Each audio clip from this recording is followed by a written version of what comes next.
For real? Oh no. Tacky.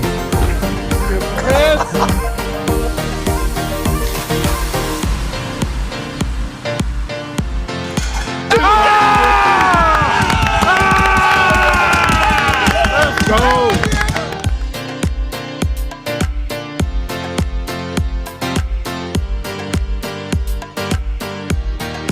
Boston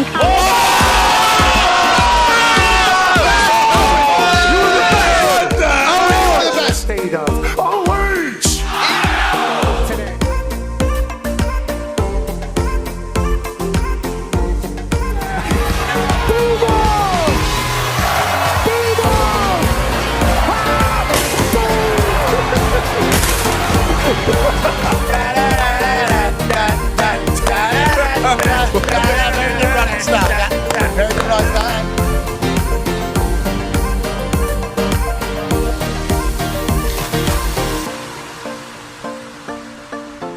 In Berkeley, California. You got it.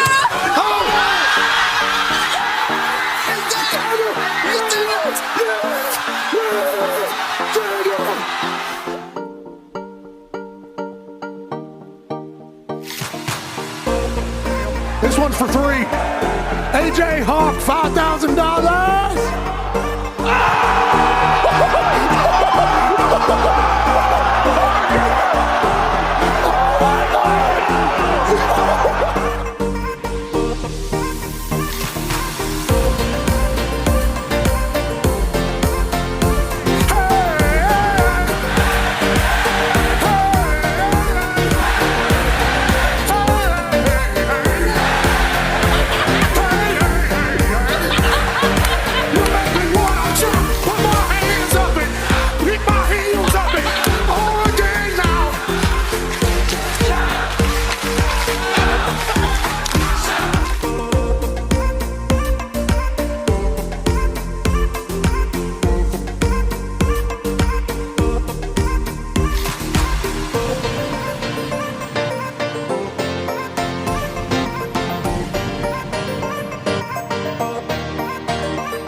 USA! USA! USA!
The following program is a collection of stooges talking about happenings in the sports world. It is meant to be comedic informative. The opinions expressed on this show do not necessarily reflect the beliefs of their peers, their boss, or ESPN. There may be some cuss words because that's how humans in the real world talk. If you are young, please seek permission before watching any further. Hey! What? Let's go! This show stinks, and the fact that you listen, we are very, very thankful for. McAfee on the line with a gorgeous assist. The all-time leading tackler for the Green Bay Packers. You pig! Stop! Damn it! Be a friend, tell a friend something nice could change their life.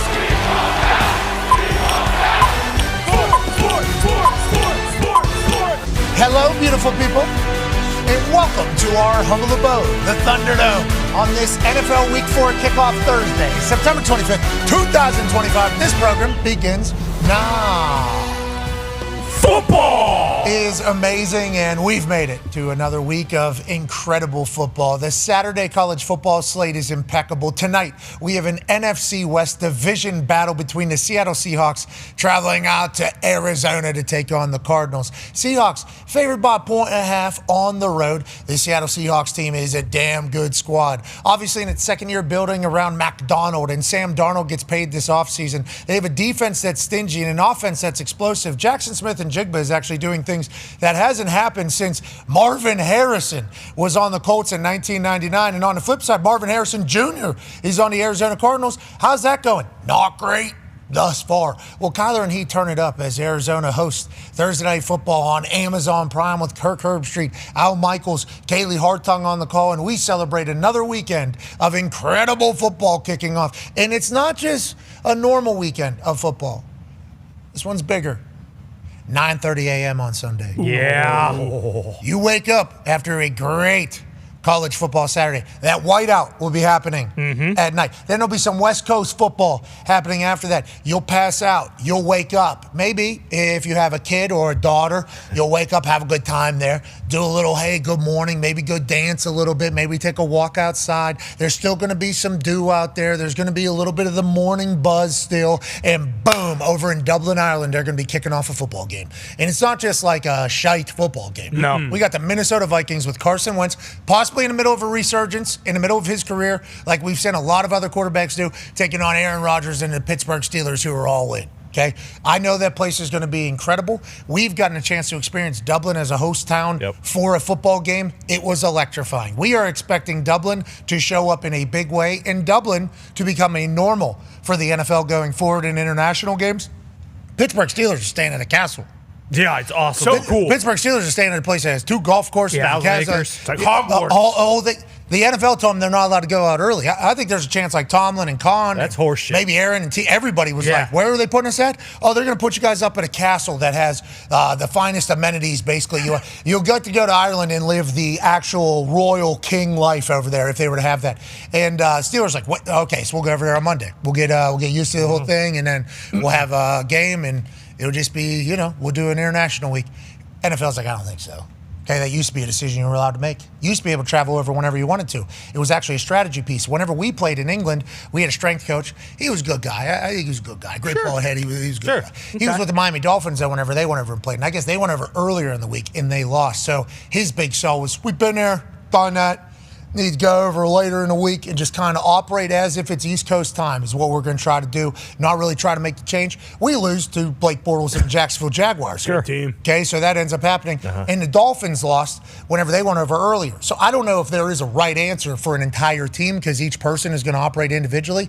But I know if a team wants to go over on Monday and treat it like a bowl game, you're already sending them to a different country. They should be allowed to be able to go ahead and do that. I don't love that the Steelers were not allowed to head over there early, especially with what they were going to experience. If they think that's what's best for their team, they should be allowed to do that. Well, it's not fair. It's like, well, the other team, have them. What if they're staying in some shite place? They might be. What if the Minnesota Vikings are in some If they shite? see Carson, they're not putting them up in some. This is a recent discovery. The Steelers They've are been Ireland's for a team. long time. Yeah, the Pittsburgh Steelers have a lot of connections over there in Ireland. That's one half of the Hammer. Dahn. Cowboys, massive Pittsburgh Steelers fan. Tone Diggs. The Talks Tables here at Boston Connor and at Ty Schmidt. The 9:30 a.m. kickoff Sunday is very exciting. And if you're over there, you need to know that friends of ours have things going on, festivities.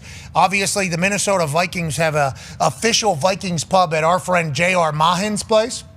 We were over there for the college football. The owners of this particular pub, good lads. Yeah, great lads. Hard-working lads, willing to make everything happen. They got meet and greets happening with Kyle Rudolph. Trad music is traditional music. Hop, hop, hop, hop, hop, hop. A lot of this. Good times. And, they'll have live music, pub quizzes, hangouts, after parties, everything. Go ahead and check them out if you're a Minnesota Vikings fan, or if you're just a football fan that happen to be in Dublin. This will be where like-minded people are at. And then there's an unofficial Pittsburgh Steelers place, Kennedy's on Westland Row. That's the address right there. Got a meet and greet with Brett Kiesel on Friday at 2 p.m. And all the rallies are happening basically around this bar. So if you're in Ireland and or in Dublin for the game, whether you're a Steelers or Vikings fan or whatever, I believe these two places, and I know there'll be plenty of others, will be having a good time celebrating ball. Let's celebrate ball tonight. Seattle Seahawks favored on the road against the Arizona Cardinals. Tone, I think you told me earlier, 75% of the money's on the Seattle Seahawks. Nobody has any hope in Arizona at home, or is it just that these Seattle Seahawks are a very good football team, as the Pittsburgh Steelers found out? Yeah, I think it's because people think Seattle's a good football team. Obviously, they went on the road and won in Pittsburgh, and then they just absolutely blew the doors off the Saints last week. And even week one, they were driving down to score, and Bosa wrecked the game. They were in the red zone, had Sam Darnold fumble. But I think like the Seahawks, JSN is the second leading wide receiver in all of the NFL, only 10 yards behind Puka Nacua, who what we all know is unbelievable. So JSN's having a great year. Sam Darnold is off to a very good start. Gray Zabel, the first-round left guard who they took, has been unbelievable. Like, the thing for the last few years is that the Seahawks line has been shite. It has not been shite. It's been really good. They've been running the ball with Ken Walker. Sam Darnold's had a bunch of time. But on the defensive side of the ball, Byron Murphy, he is first as far as interior D lineman. He was drafted out of Texas last year in the first round. He is first in sacks, first in pressures, first in run stops. And then Leonard Williams, Jaron Reed, and DeMarcus Lawrence, they've been unbelievable. They are getting pressure with just 4. They're in the top 5 in the pressure rate in the NFL. They blitz the second least, only to the Bengals. And there's some stats here that Hembo sent over. Kyler last year versus McDonald in 2 games, 3 picks, 7 sacks, and had a 34.5 QBR when only rushed 4 defenders. So, it's kind of like a thing where people think Seattle's good. They haven't really seen Arizona play well yet. They've had some, whatever games. And then, the stats this year have been great. Okay, so Hembo stats. Cincinnati is the only defense in the NFL that blitzes less frequently than Seattle at 16%. Kyler threw 3 picks and took 7 sacks in his 2 games versus Mike McDonald last season, had a 34.5 QBR against their 4-man rush. Now, the question is, the Arizona Cardinals, will they be able to be better than that is obviously the expectation. But also, are the Arizona Cardinals the same Arizona Cardinals as they're always going to? Like, is this this is a game the Arizona Cardinals lose? And I think that is what the sportsbook and what people are thinking.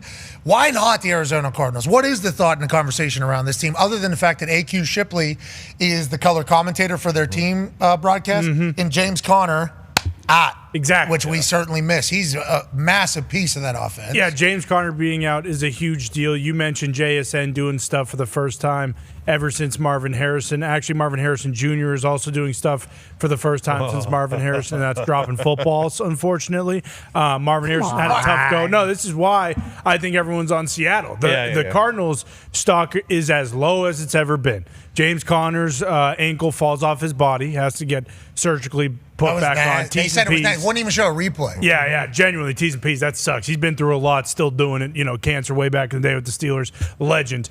This is where the fantasy football helps you, though, when it comes to games like this, because his backup, Trey Benson, is a guy that, not a household name probably, but from a fantasy football perspective, you're drafting Trey Benson late, because if James Conner goes down, this dude's unbelievable. Their backup running back is really good. So that's probably not out there as far as like public knowledge when it comes to betting. Like, hey, they're down James Conner. That's the storyline. Not as much Trey Benson being great. Marvin Harrison Jr., that one's tough. But again, I think everybody has faith in the fact that Marvin Harrison Jr.'s going to figure it out. Like, everyone's high on the Seahawks, but I think just like, a lot of teams right now, you really don't know. The Seahawks beat the Steelers and they beat the Saints. So they're 2-1, and 2-1 next to their name looks awesome. But this could be a toss-up. I don't think everyone should be as down on the Cardinals as they are. Okay, here's the injury report. A lot of names for the Cardinals. And obviously that doesn't have James Conner on there, who's already out for the season. He's one of their mainstays. Will Johnson. Yeah, I think there is a lot of question, obviously doubtful. He's potentially out. He's a great football player, and obviously we like him. So at this stage, we're already having a lot of injuries to teams. And anytime you're playing Thursday night, those questionables are always like, do we rush here or do we give a full 2-week break, basically? So we'll see what teams are out there tonight. We'll see who's playing. And we're excited that the NFC West is kicking off a great weekend of football. And hopefully this game is an absolute shite. We got some news staying in the NFC West. Brock Purdy's taking first-team reps again with the San Francisco 49ers. They said it was a walkthrough, but him taking first-team reps as opposed to Mac Jones taking those first-team reps, I think we'd say welcome back, Brock Purdy. Hell yeah, Brock. I think that is kind of the expectation we have after reading that particular news. I think Good Morning Football had that up across their lower third. Out there in San Francisco, we thought there was going to be a little bit of a situation potentially brewing. And let's stay in the NFC. Minnesota Vikings, team that's playing in Dublin.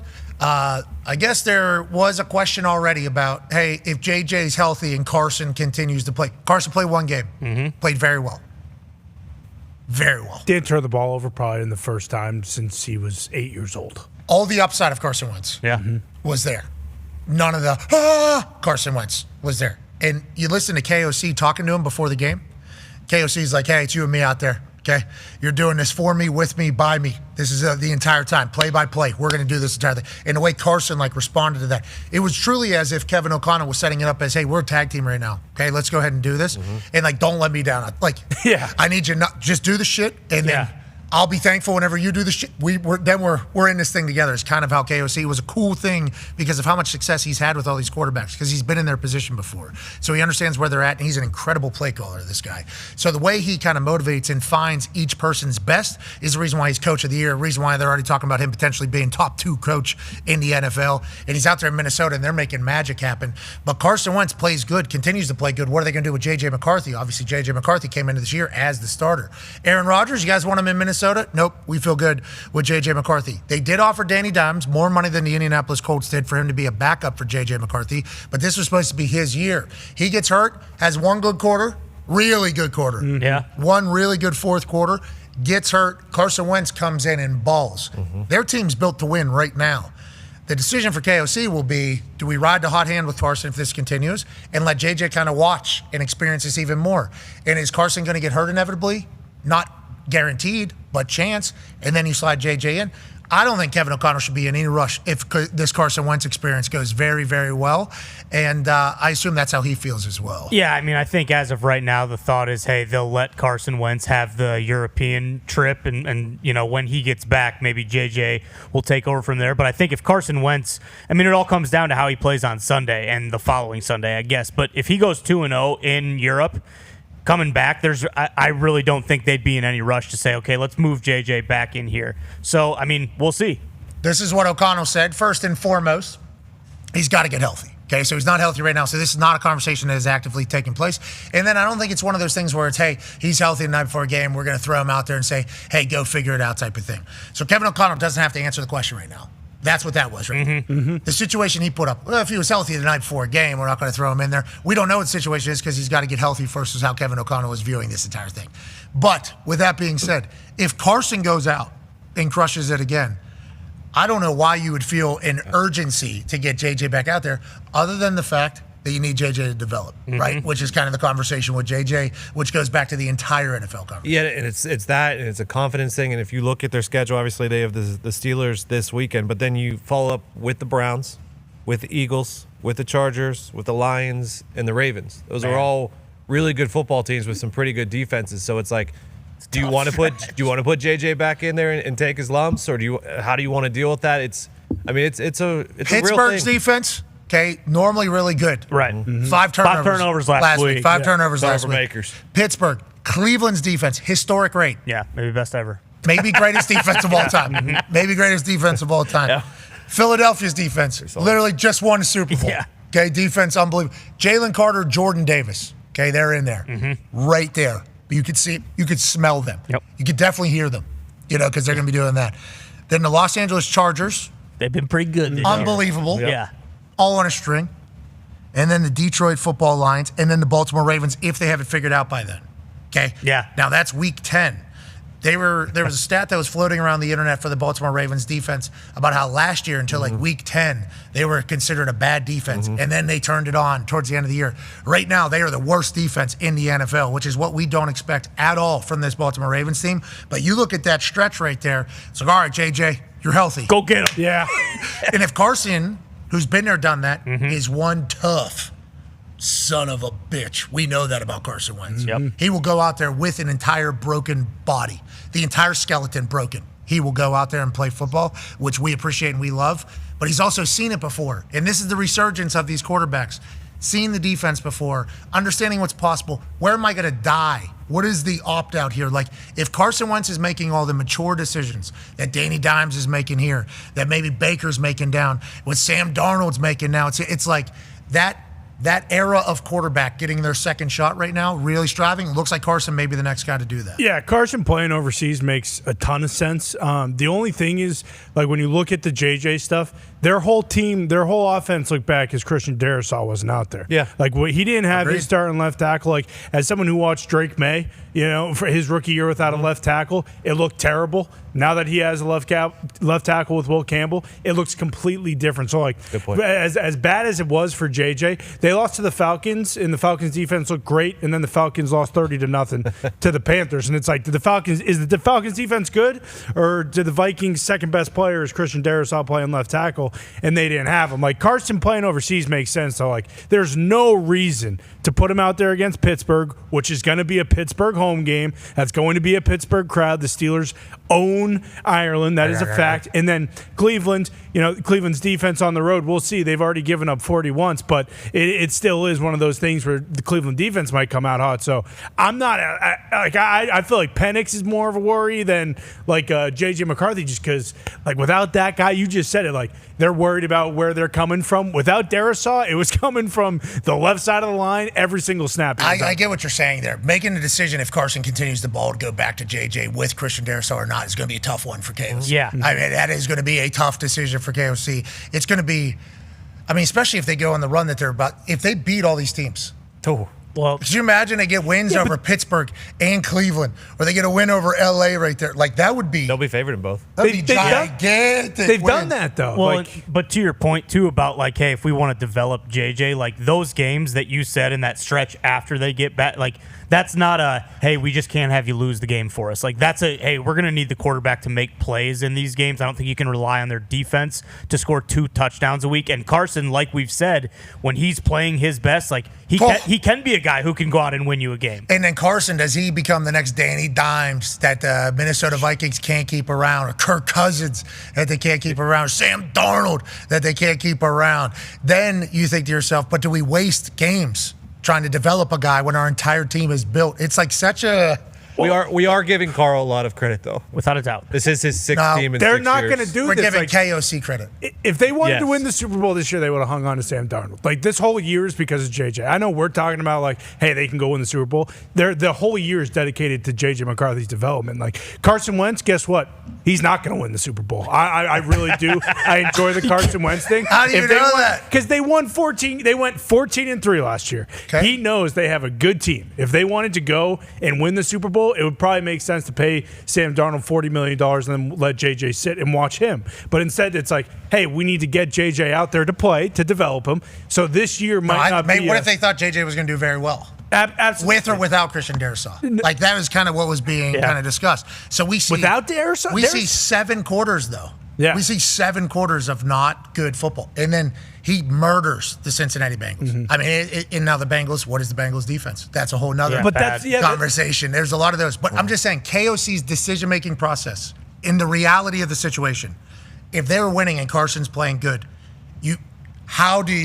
that would be very difficult, I think, for KOC to do. And if he does, I think that's his confidence in JJ. But what if JJ over the next couple of weeks sees Carson ball out, maybe it makes him better, and then he comes back and he's the best version of himself like he was in that fourth quarter? All these things are possible. That's why football is the greatest. Another sport that's doing A-OK right now, and this is crazy that this is happening at 12:18. Yeah. Okay, on a Thursday with Thursday Night Football, Week 4 of the NFL season kicking off tonight. Okay, I don't love that this is happening. Had to do it. But this is a necessity for the good of sports. Baseball is in the middle of something right now. Yeah. MLB is having huge things take place all over the league with playoff implications happening all across the board.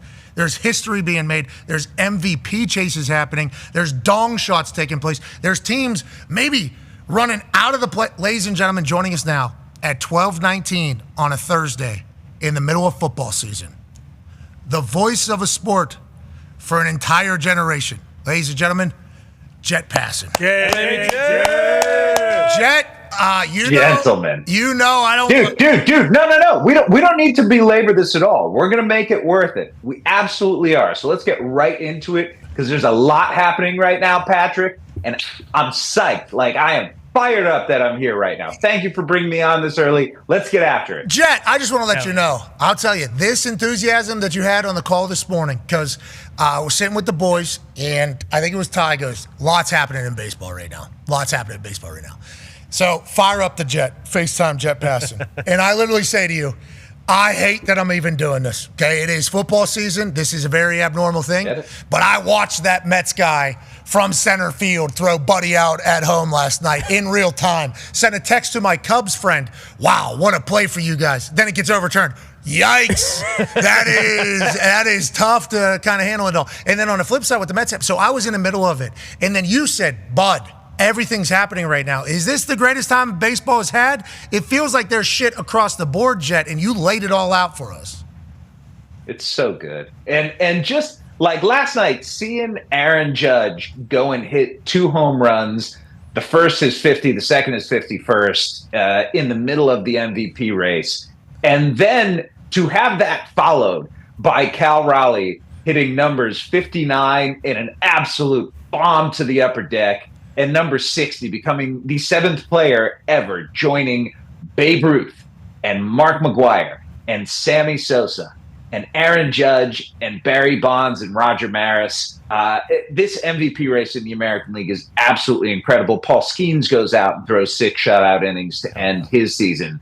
The Detroit Tigers, a historic collapse. And the Cleveland Guardians getting not just back into the race, but taking over first place in the American League Central. And on top of all of that, you've got the Mets. They stink. You've got the Reds and the Diamondbacks with an opportunity. They lose in extra innings. It was just an incredible night of baseball, man. And considering the way that this season has gone and its whole trajectory, I was not anticipating it was going to be an exciting September. So this is like for somebody who loves baseball like I do, this is just such a little beautiful surprise. And I'm just enjoying every single day on this calendar. Absolutely. The highlights on the internet that are hitting and then the storylines that are developing are must watch. Baseball has been good to us during the offseason, and now it's showing up in the middle of football season. Paul Skeens throwing his last pitches last night, obviously watching his lady go through the anxiety of him becoming the first player in the modern era to have his first 2 seasons be a 1.96 ERA or something like that. Every pitch mattered, literally. Yeah, legit. History was on the line with every single pitch, and Livy experiencing that the entire time. I loved watching, but also Paul Skeens is an absolute animal. Happy to hear that he is still a monster on the mound. We need to build that team up around him. We've come to another offseason, Bub. Now's the time to kind of maybe build that team up. And let's talk about the things that are – go ahead, Jet. It's like Paul Skeens is going to win the National League Cy Young Award unanimously this year, and deservedly so, in his first full season as a Major League Baseball player. And for all of the hype, that's what I love about Paul Skeens. He came up with so much hype, and he has not just lived up to it, he's exceeded it. He has been better, I think, than people thought that he was going to be. And you surround him with the arms that the Pittsburgh Pirates have right now, whether it's Bubba Chandler or Braxton Ashcraft or Jared Jones coming back, Mitch Keller, Hunter Barco making his big league debut. The Pittsburgh Pirates are 3 bats away from being a playoff team right now. And the only way that they are going to go out and get those bats is if their owner goes out and spends some freaking money. And if not now, then when, Pat? At what point do you see all of this talent that you have and say to yourself, we need to take this opportunity and give the fans of Pittsburgh what they deserve? The losing, we've had enough of it. And you've seen opportunities that have been taken by the Kansas City Royals and by other smaller market, low revenue teams to go and change their lineup in an offseason. The Pirates can do this. Yeah. The question for Bob Nutting is, will you? He already sold 7 Springs. Okay. That's the greatest tube and hill in Western Pennsylvania. Sure. Okay.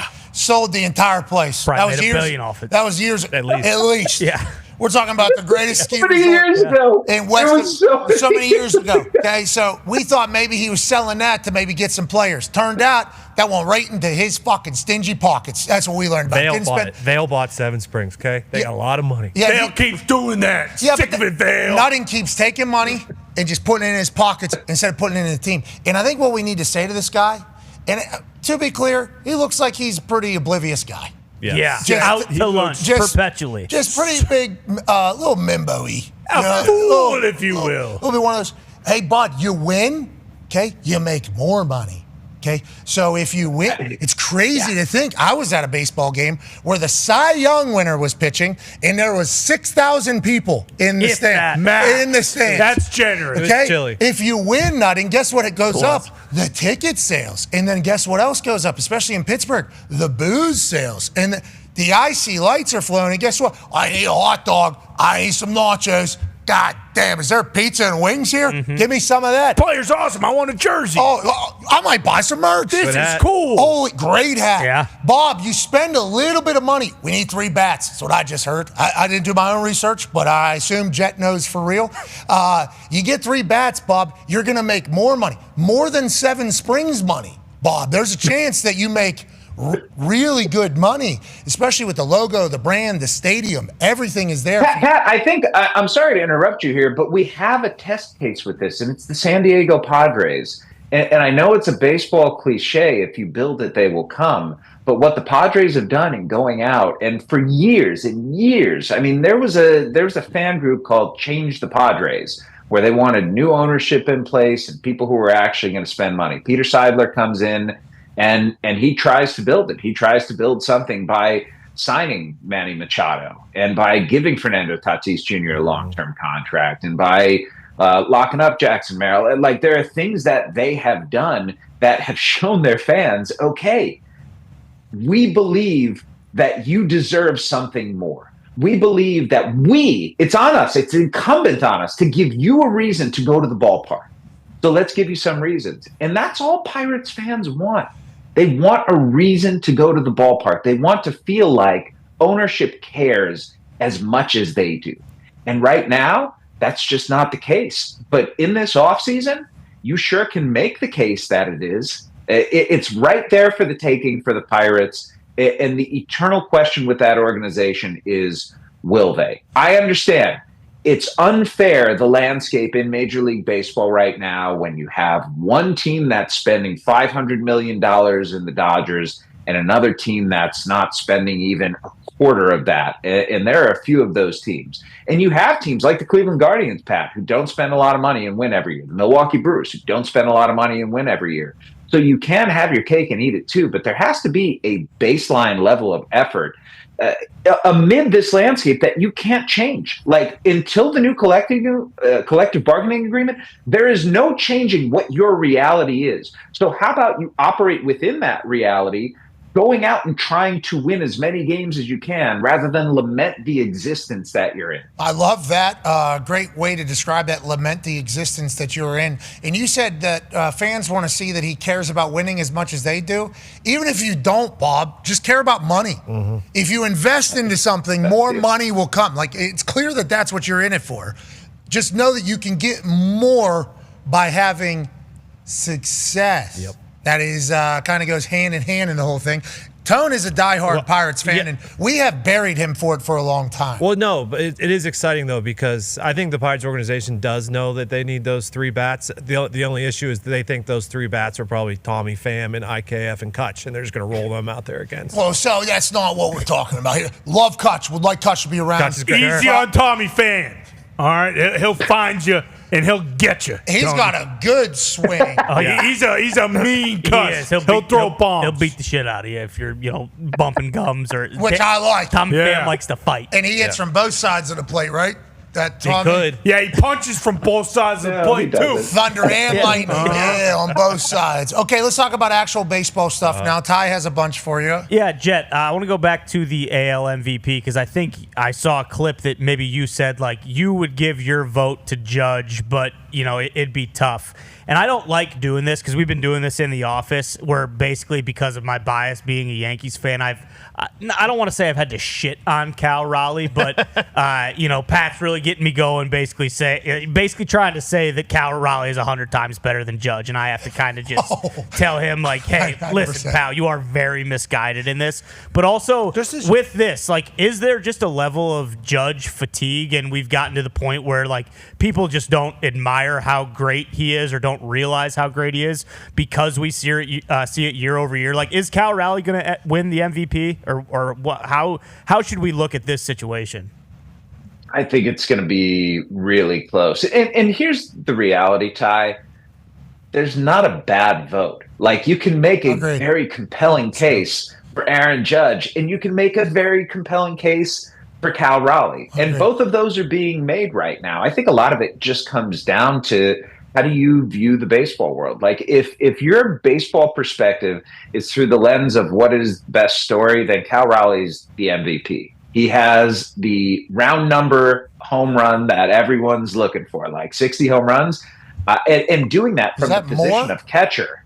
Is that more? 60 more? Yeah, just let him keep going, Yes. though. We'll get to the stats that matter, too.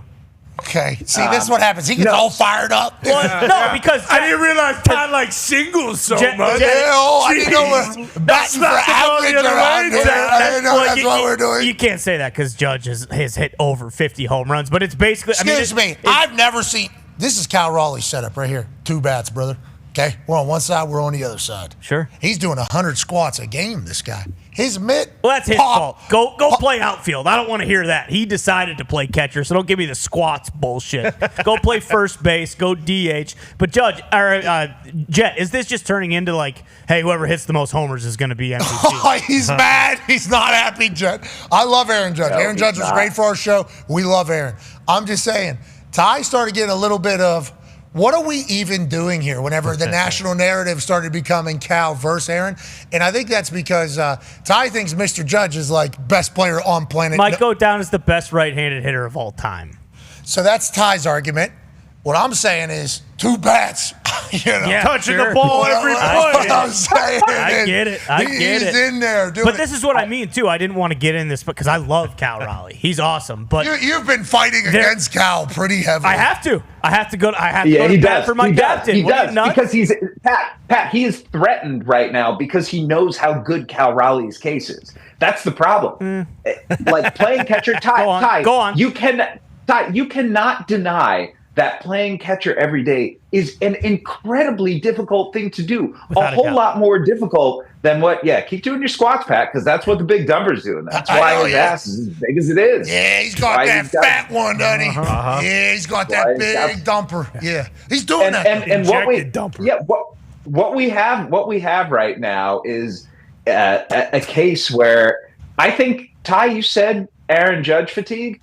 I don't know if among voters that's real, but I think among fans it is. I think we take for granted just how great Aaron Judge is. And all of a sudden, you have this guy who's named the Big Dumper, who literally is like known for having a large butt. And he goes out and hits 60 home runs, carries his team to the division title for the first time since 2001, dethrones the Houston Astros, who haven't in a full season lost a division in the American League West since 2016, and does it with an awesome September where they've won 15 of 16 games and look like the best team in baseball and have the highest odds to win the World Series of any team on Fangraphs projections right now. It's a pretty damn good story, right? And so what you're doing is you, Ty, are on the side of the nerds. I hate to say it, but you're sitting there and saying... Sure. In this case, yeah. You're sitting there and saying, but he's got 177 OPS points more than Cal Raleigh does right now. How can you possibly look at a guy with all the other things that Cal Raleigh has in his favor? Are you telling me that makes up the gap? He's almost 100 points higher in on-base percentage, which is the one statistic, if I had any to judge a baseball player on, I would judge him on. He's slugging .686 this year. It's Bonzian-like performance. And you're telling me that a guy, because he's got a fat ass and his team is winning because it sucked for a quarter century, deserves to be MVP? Okay, hold on. That's the case? Very well said. That is exactly what... Hold on. Well said. What you just... That's exactly what I said. Yes, right over there. He actually said that. That is why... I love that you know both sides of the argument so much, but the voters are nerds, right? Isn't that kind of what it is? The voters are nerds? Let's put it this way. I did talk with a friend who was a voter yesterday, and he said something very interesting to me. Like, most of us who do vote, and I stopped voting a while ago, but most of us who vote, like, we take it really seriously. We take it seriously because that's what the award wants. Not everybody, but we appreciate that you did. Tone does as well. Mm-hmm. We've seen some other voters for things come out and basically say they don't take it. Listen, there are some, but the person I was talking with was taking it very seriously to the point where he asks a lot of people who play the game and who know the game, frankly, better than we're going to, because they're out there every day, because they experience it, because they face Aaron Judge, because they face Cal Raleigh. And my friend said every player he asks says Aaron Judge. All right. Every player. Well, is every player a former Yankee or a fan of the Yankees? Because that is how Ty and Bruce are talking right there. No, this is also somebody who does not cover a team in the American League East. This is somebody who is not based in the East. So there is no coastal bias going on there. Two massive stories happening, and they're both on a roller coaster going. This one. Yeah. Who is it, Ty? Yeah, Jet. I mean, I know we're talking about the Tigers as being like maybe one of the biggest collapses in like sports history, but do you think the Mets are kind of getting off the hook as well? I mean, I know both those teams are still holding on to a playoff spot right now, but for people who don't know, can you kind of contextualize how bad both of these collapses have been?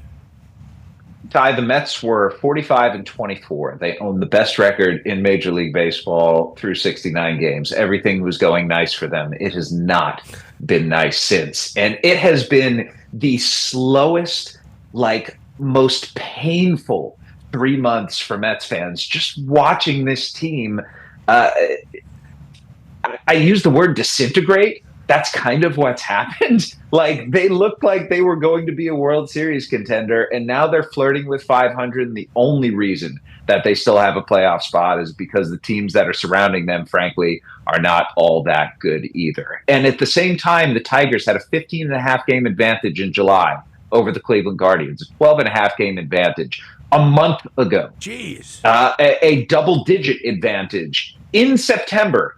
And to watch the Tigers lose not just the 8 games in a row that they have right now, including the ones to the Guardians that you're seeing right there with George Valera's home run, with Jose Ramirez coming up with yet another clutch hit. But for them to be in the position that they are right now, it would be the biggest division collapse in Major League Baseball history, and Major League Baseball is in its 150th season, gentlemen. So just to give you the context of that, we have this is like the dueling pianos of substitute right now. They are both terrible at this point. And I think at least one of them is going to make the playoffs, honestly, because the Astros, who should be taking advantage of what's going on with Detroit, have lost 5 in a row as well. It's not just that they've blown their lead that they've had over the Mariners all season, but the Astros are now behind the Tigers in the wild card standings. It's going to make for an awesome last 4 days of the season. I'm just really excited to see how it shakes out and to know that on the 162nd game of the season,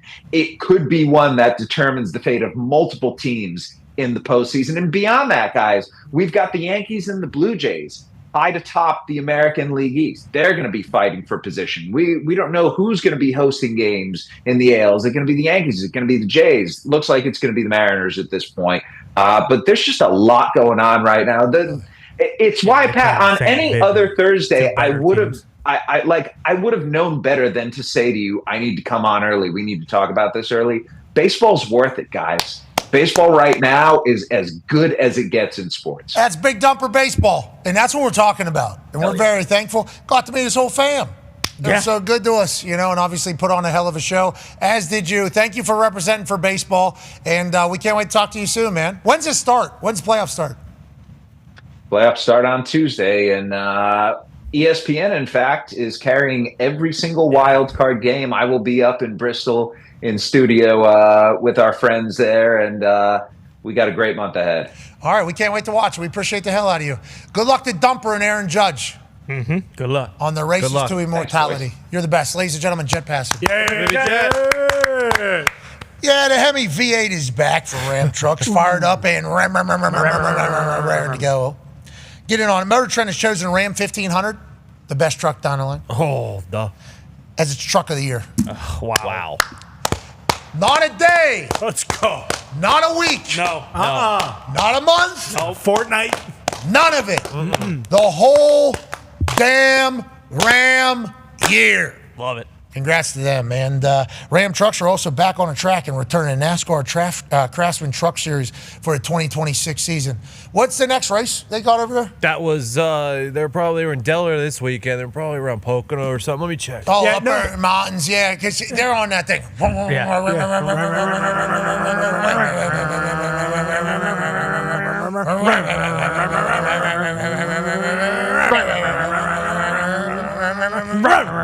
Because it's just going in circles. So it's only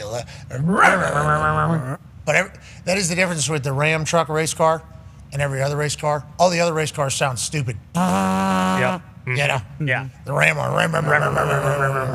They're off this week. The next race is down in Martinsville. Oh, Tough Barnesville, track. tough track. Wow. Tough people, tough track. Yeah. Short track. Who won the Hayseed 250? That was not what Good question. it was. That's Who not did what win that? I can't. I'm not going to answer. That's not what it's called. Really? The So that Hayseed is not a the race? Hayseed 250. You sure? That was 500, I think. Oh, yeah, sorry. That's just. The little seeds run the 250. I'm not. Who won the Hayseed 5, I'm so man? confused right now. So what? So who? Who won the Hayseed 5? That was the last race, right? There's The no Hayseed winners. 500? Nobody won the race. Everybody stopped. Let me look it up. They better have finished on green flag too. I'm about sick. I know. Yeah, I'm that's about my sick of the caution I know. finishes. I can't take it. I can tell you that Second best race out there. obviously Corey Haim is leading the series. He's good. What's he driving? What's he riding? You don't want to know. Yeah, I do. He's driving Toyota. Yeah, well, just wait till next year, bud. Yeah, exactly. Ram's coming back to ram your ass off the track. Okay.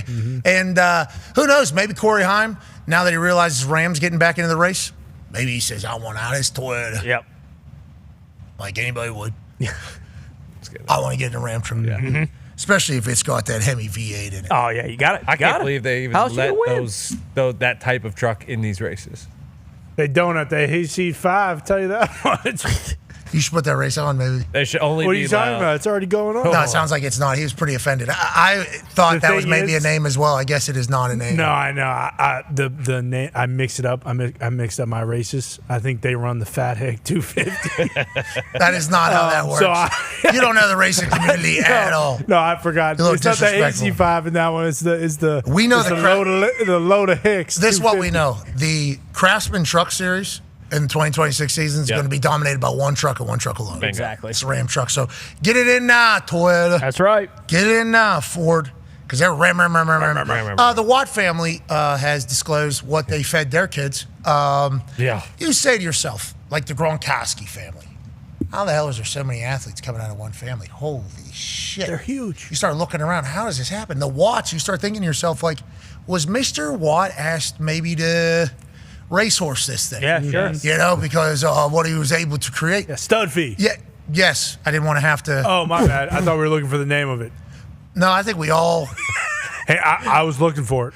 Okay, you. When I said That's on racehorse me. this thing, you were diving. You did not know that we were talking about I when they. forgot what the terminology was. That's what we're talking about, though, because of the studs that have been created, obviously, within his family. There's obviously many others where that has taken place, where brothers or a family is incredibly athletic. And, I mean, the McAfee family, I believe, Yep. if you go through their entire thing, it's like, whoa, what's going on? Well, TJ Watt let us in on Yes, the he entirety did. of it. What an absurd eating schedule. I mean, all they do is eat. Like Pittsburgh Steelers in Ireland, Minnesota Vikings. This is a make-break game for you guys? For fans. For fans, no, I think the fans are already partially. But this would break the back, I think. But it's a tough matchup because of Van Ginkel and Grenard and Hargrave. Their defense. We're looking to play a team with not a great defensive line in the defense. The Vikings are not that team. They have a great defense, but on the other side, you know, Wentz can give you a few. So it could be similar to the Patriots game in that matter. But I don't know. I like 40.5. I feel like under potentially. But last time Aaron was international, right? Didn't he have a good game? I think it was against the Vikings. He had a good game, right? Threw Yeah.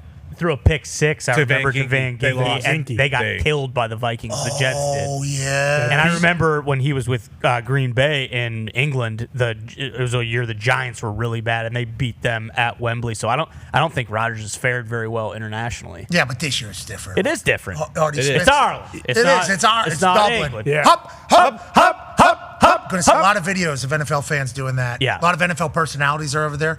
They got any of that trad music, traditional sure. music. There's going to be a lot of hopping over there. Vibes, awesome. Good time Yeah. over there. Good for football. Perfect. Good for American football. They painted the pitch onto a Gaelic football field, I do believe. GAA, is that what that is? I believe Maybe, so. yeah. Yes, Gaelic football field, which is an interesting sport. I mean, there's a paddle, a thing, a running, a jumping, a catching, a throwing. It is very physical as well. Interesting sport. Huge fields, all these sports that these people play on. Australia, I was down there for that Aussie rules football. That field it's a cricket stadium. Massive circle. Huge, just absolutely gigantic. They're running all over the place. That's the difference, I think, between the European sports and American sports. I think the reason why some of them have a difficult time of like getting into American football is because there's a break taken like every 8 seconds, 10 seconds. Over there, like their sports are like, hey, you got to be you got to be Constant motion. Free flowing. You're a conditioned athlete. Now, golf obviously different, and we're about to beat their ass this weekend. Hell yeah. Cool. Let's get to that. Ryder Cup starts. Yes, it does. Come on now. Now, I hate that it's happening during an incredible football weekend. An incredible football weekend. It's almost like the college football schedule maker said, oh, Ryder Cup thinks they're going to have a Saturday? Yeah, right. Let's go ahead and put 5 ranked games back to back to back to back. And then the NFL said, Ryder Cup thinks they're going to have Sunday morning? Yeah, right. Let's have a game kick off at 9:30 in Ireland. Who's that team going to be? Oh, the Pittsburgh Steelers, one of the most popular teams in the history of the game, and the Minnesota Vikings, one of the best teams in football right now. So it's tough to watch all this, but we do know if America's playing against somebody else, we're pulling for America. Yes. How do we feel about our team? Have we looked at the rosters? How do we? Yeah, just by looking at the team face value, and I'm not talking about how well these guys play golf, but I'm just, there's a couple guys you can hang your hat on, a couple guys I'm pretty unsure of, but I'm willing to see what they do, in the For weekend. America. Yeah, for America, exactly. But yeah, several of these guys, if they were on tour, they'd be some of the last guys I'd want to see win a tournament. So that kind of, hurts me a little bit when it comes into this. I agree. But Can we again, go to the European team, please? Yeah. Okay, so we can match. A lot of moxie on it. These guys are way cooler. Yeah. They all had full suit and ties on last night. They look good. We were a little loose. Yeah, we're acting like we won last time, and we didn't. Who's cooler on this team? Bob team. McIntyre. Literally everyone. Our team sucks, dude. Tommy What? Fleetwood, super cool. Victor Tommy Hovland, is. super cool. Shane Lowry, cool. Tyrell Hatton, unbelievable. Rombo Bombo, obviously doing Yeah. his thing. Love what he's got going on. Rory McIlroy's chirping Bryson DeChambeau. DeChambeau wasn't up for the fun and games last night. No. He wasn't YouTuber last night. No. He stood up, gave a fist bump, sat back down. He's representing the United States of America. Remember, he's member of the cabinet. Yeah, he is. He's on the super duper fitness thing helping our with the president of the United States. He knew it's put on good performance. Can we go back to the United States team, please? We shouldn't be putting them up there that long. We kind of got stuck on a European team. Let's remember, we got legends over here. Remember Bryson DeChambeau? Yes. Yeah. You remember? Yeah, he's not one of the guys we're worried about. How about Colin Morikawa? I'm going to need to see a lot from him this I'm week. Good player, though. He's got iron. He is a good player. He's got good iron, so at Bethpage, that should be good, right? Is what they're saying? You would think. I seen some people struggling with the rough over there a little bit. There's some videos coming out of guys not being able to get it onto the green. Matthew Fitzpatrick. Left hand underneath, too. He thought he had it figured out. And the American chirpers in New York are going to be good. Yeah. I think it's going to be a good atmosphere for the United States of America to win. What's going on, Tony? You I had okay? to look back there, see if Foxy was wearing a red coat or not. Son of a bitch. Because he kept the European team out there so long? That, and he's rooting for him, which is weird. Their team is just cooler than our team. That's all I'm saying, okay? Yeah, now's not the time to act like that, Foxy. Okay? I'm just everything going on? I am just keeping it real. They have We the have best the golfer in better the world on their golfers. team? Our team is a better golf team, but they have the face value. They have the cool guys on their Do team. they have Scotty Scheffler? They don't. No, so they don't. They don't have the cool guys on their team. But let's be honest. We're at, like Ty said, PGA event. Sam Burns, I'm sorry. Cantlay, I'm sorry. English, I'm sorry. Ben Griffin, I'm sorry. Henley, I'm sorry. Cam Young, 50-50. And then Spawn, I love you because you're U.S. Open champion. Okay, on that note, that's the first time I've seen Ben Griffin's face. Exactly. This is my entire point. This guy was like a pharmaceutical salesman like a year and a half ago. So we like this story. It's an American good story. It's an underdog story. It's an American dream story. And then on this side, you got just people that I mean, even Sepp Straka, you know that. Exactly. We know all these guys. I don't know who Robert McIntyre is, but I know he's going to be a pro. You know Bobby Mack. He had quite the come up the last couple weeks of the PGA season. He was hot. He was sitting in the room watching when Spawn made his putt. Oh, yeah. Unbelievable. No, that was Tyrrell Hatton who said, "Oh, he hold it, unbelievable." I have some songs that I've written, I guess, that I'm gonna I would want to make very soon. I'm gonna try to make these songs just because they've been sitting in my notes section for so long. Got to add that unbelievable before one of these songs. Certainly, one of the greatest sound bites of his. And to that point, that guy's entertaining on the course. Yes. He'll break a club. Yes. He'll throw that thing in there. He'll chirp a little bit at himself. He'll say terrible things to himself. So that United States crowd could potentially get him down in the dumps. But on the flip side, he could become an absolute monster. Exactly. In that place. Who's our Mr. Ryder Cup? Isn't it Patrick? No, it's Reed. Justin Thomas. JT. But yeah. Patty Reed. On this team, it's JT, JT. but Patty Reed, has been nails in the Ryder Cup. I remember when there was a thought of us going to this. Remember that? Yeah. That was never going to happen. Probably not, but while we were talking about it, it was sweet to be like, we're going to the Ryder Cup. It was cool in the moment to, I mean, we all knew. Record-wise, Cantlay and JT are the best records as far as guys we have on the team. Come on, JT, this is your thing. Here we go, boys. Roll Tide. Roll Tide. Roll Tide. USA. A lot of those chances we did. Yeah. All right, next hour we'll have Coach McCarthy join us. And then 2 o'clock hour, we're going to have Matt Rhule and conversation with Stanford Steve. Hell yeah. Big college ball hour at the 2 o'clock hour. We did baseball this hour. Did golf this hour. Did football this hour. That's right. Anything happening in basketball at WNBA is taking place? Yeah, we don't have to talk about sports that don't matter. We can stay to football the rest No, of the Fever matter. Fever about to win this do. thing. Kelsey Mitchell's about to win the MVP. And tonight, week 4 of the NFL season kicks off. Hell yeah. We're doing it. Yes, we are. This is a good game tonight. I think on paper, not a lot of people can be excited about this one. Just natural. Very fair. But I think the game's going to live up to the billing. I think Al Michaels and Kirk are going to call a great game. I think the kickoff crew there and the nightcap crew there are going to deliver a spectacular show. I'm excited for week 4 to kick off because that only means Ryder Cup, Saturday, Sunday, Monday night. Holy hell, we're in the middle of the great times. Let's never forget it. Be back on the other side. Be a friend, tell a friend something nice. It might change their life. Obviously, last year, this segment became a little bit of a runaway. $1.7 million out the door for good causes and a great college kids. That's awesome. Have you ever kicked before? Yes. What do you mean you've kicked? Hold on. I was told you have never kicked before. I feel like I've been bamboozled a little bit here. You have kicked before? My brother's a kicker, so every once in a while I go kick with him for fun. Okay. Okay.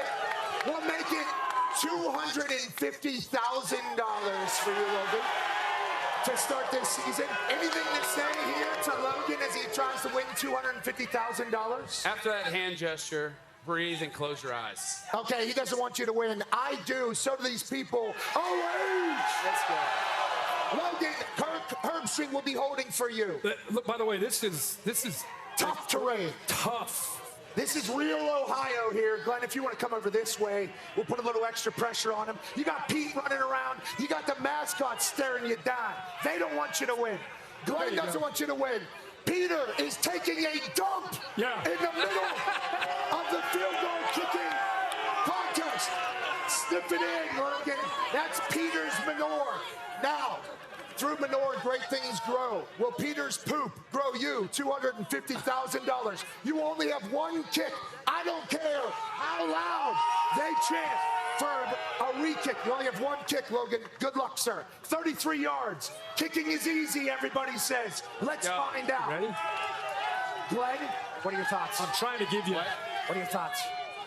This is really tough. I think that poop was a bad omen. Yeah, I mean, Pete just pooped right in your face. I can't believe we don't have turf. Well, we're in Ohio. This is a football state. You got to be tough. Logan from Ohio, sophomore in business finance. Does he win $250,000?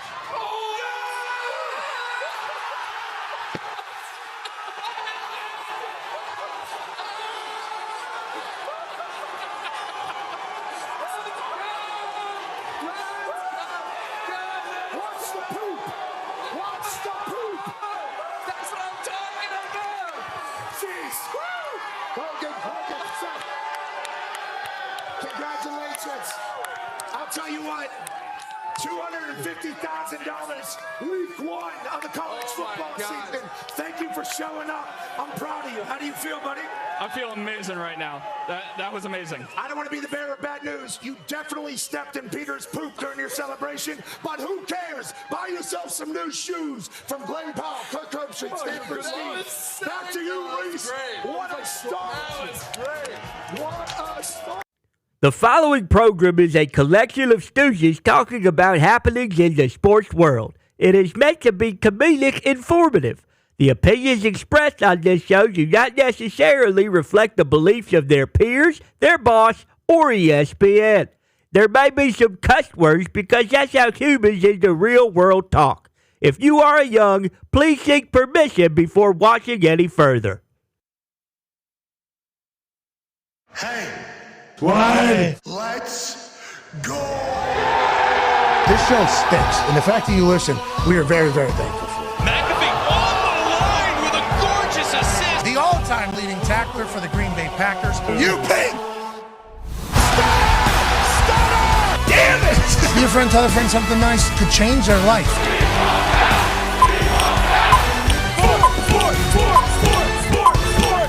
Hello, beautiful people. And welcome back to our humble abode, the Thunderdome, on this glorious NFL Week 4 Thursday kickoff. Hour 2 of the show begins now. Football is magical. Tonight, the NFC West will battle in Arizona. Now, that's a glorious city, Phoenix. But a lot of people do not think that they stand a chance against the Seattle Seahawks that are coming into town. Sam Darnold will be leading an offense. McDonald, the head coach, will be leading a defense. And if you think about that Baltimore Ravens defense, the last couple of years, beginning of the season, they've started out as trash. They lost the defense coordinator who became the head coach of the Seattle Seahawks team. They painted over the walls there after kicking Pete Carroll out. Kind of a rough start, but now it feels like his culture's in there. Sam Darnold's very comfortable. He's spinning it all over the place. And they're taking on an Arizona Cardinals team that, what are they? Are they the same thing they've been for the last couple of years? Everybody feels that that's the case, but maybe tonight's the night that they say to the world, no, we're different this year. Gannon gets the boys buzzing. Kyler starts making all the right reads. Marvin Harrison Jr. lives up to everything that we assume that he's going to be at some point in his NFL career. There's a chance that that happens tonight at 8:15 p.m. Eastern time on Prime. The Talks and Tables here at Boston Connor, at Ty Schmidt. One half of the Hammer, Dahn. Cowboys, AP Tony's here. What's the percentage of money on who? 74% is now on the Seahawks, so it's dropped 1% since we have started the show. Let's go to the other half of the Hammer. Dahn. Cowboys, Bubba Gumpino. Gumpy, what are you nodding your head yes for? I just love it. I love everything about it. Everyone's on the Seahawks. The Lions flipped. Reminds me a lot of Monday night. Everybody was on the Ravens. Guess what? Lions win. No reason at all. Cardinals going to get it done tonight. Yeah, I mean, two different teams, Lions, Ravens, Seattle Seahawks, and Cardinals. But I like that you're on the Cardinals. I appreciate the fact that that is the case. Let's ask a Hall of Fame nominee. Ladies and gentlemen, a college football national champion, a Super Bowl champion, a Ryder Cup winner. And in high school, this guy was the punter. I think he had a 60 or 70-yard punt in the game. And then he was a running back. I think he had 100 yards rushing, 4 touchdowns. And then he was a starting linebacker. He had 35 tackles. Yep. Ladies and gentlemen, Centerville Elk, A.J. Hawk. Yeah, Hawker, we're going to do that as long as you're a nominee. We're going to go through, the history of things that need to be said. That's all right. I think that's a bit over-exaggerated maybe. I did play those positions, but I think you're pumping my stats up a little bit. No, remember you had 30 tackles in one game, twice. Yeah. It wasn't one game. You had 30 tackles in 2 games. Is that accurate? Yes, thanks to Larry Knopfsinger, my linebacker coach. That was, every JOP, every time I was around the ball, I think he gave me credit for that. Who cares? You go to the ball, good things happen. Yep. So 30-some tackles. You were the running back, too. I think you rushed for over 100 yards regular basis, right? I don't know if it's a regular basis. Yeah, sure. And then what are we doing? What's going on here? What are we doing? Hall of Famer, bro. What we're talking about is this guy's a Hall of He might be standing in the Hall of Fame. That's what we're doing. That's the whole year of this. When do they make the announcement of who made it? Until you get that knock. Yeah, not for a while. NFL honors maybe after the season. Yeah, that's right. So yeah. Buckle up, bud. New fun football stat for A.J. Hawk every day. A.J., big game tonight. Seahawks, Cardinals. Tone told us 74% of the money is on the Seahawks, -1.5 on the road against a division opponent on a Thursday night. What are your thoughts as we look at this game, or what are you thinking about as you try to make your pick? Man, my early leanings were definitely Seattle. Like I like Seattle, I like what Sam Darnold is doing. I know on the road, we'll see what happens. Short week, all of that stuff. I've heard people think that makes a difference. I'm not sure. They're not traveling too far, but I don't know. I'm honestly still waffling on this one. I'll give you a pick it by the end of the program, but right now I was leaning heavy Seattle, and now I'm not exactly sure. Both teams, obviously 2-1 against the spread, have made some people some money thus far this season, even though the sports books have been winning, right? Yes, they have. Like heavily? Yes. Like it's been a slaughter. Like if you look at the top 5 games that have been bet on each week, the sports book has won 4 out of 5 basically every week. It's that old bad age. Why? Is that AI doing it for him? Is that why? Yeah, which we talked about yesterday. We got to beat them. And D-Butt said live is the way we get them. Live is how we get them, because they don't have a sense of feel or awareness or what's going on or momentum or anything like that. Now, granted, that's going to take a lot of attention, being paid to your phone while games are happening, and obviously being in the moment, and maybe predicting not as easy, but in the live, we can beat these AI pieces of not mine. You guys are good. Yep. Thank you, guys. Mine are too. Mine are great. AJ said terrible things about you, AI over there. A lot. AJ said, they know. They're watching and listening to everything. They know I don't say terrible things about them. Yeah, that's what you were just saying. You were just saying these stinky AI. Stinks. AJ said, this stinky AI in my pocket always gets the wrong answers. What's that? And then just yes, be nice to AIs. People were trying to turn me into Grok yesterday. I didn't love that. Think about this. Like, all you need is one. Like, last week was the Browns, okay?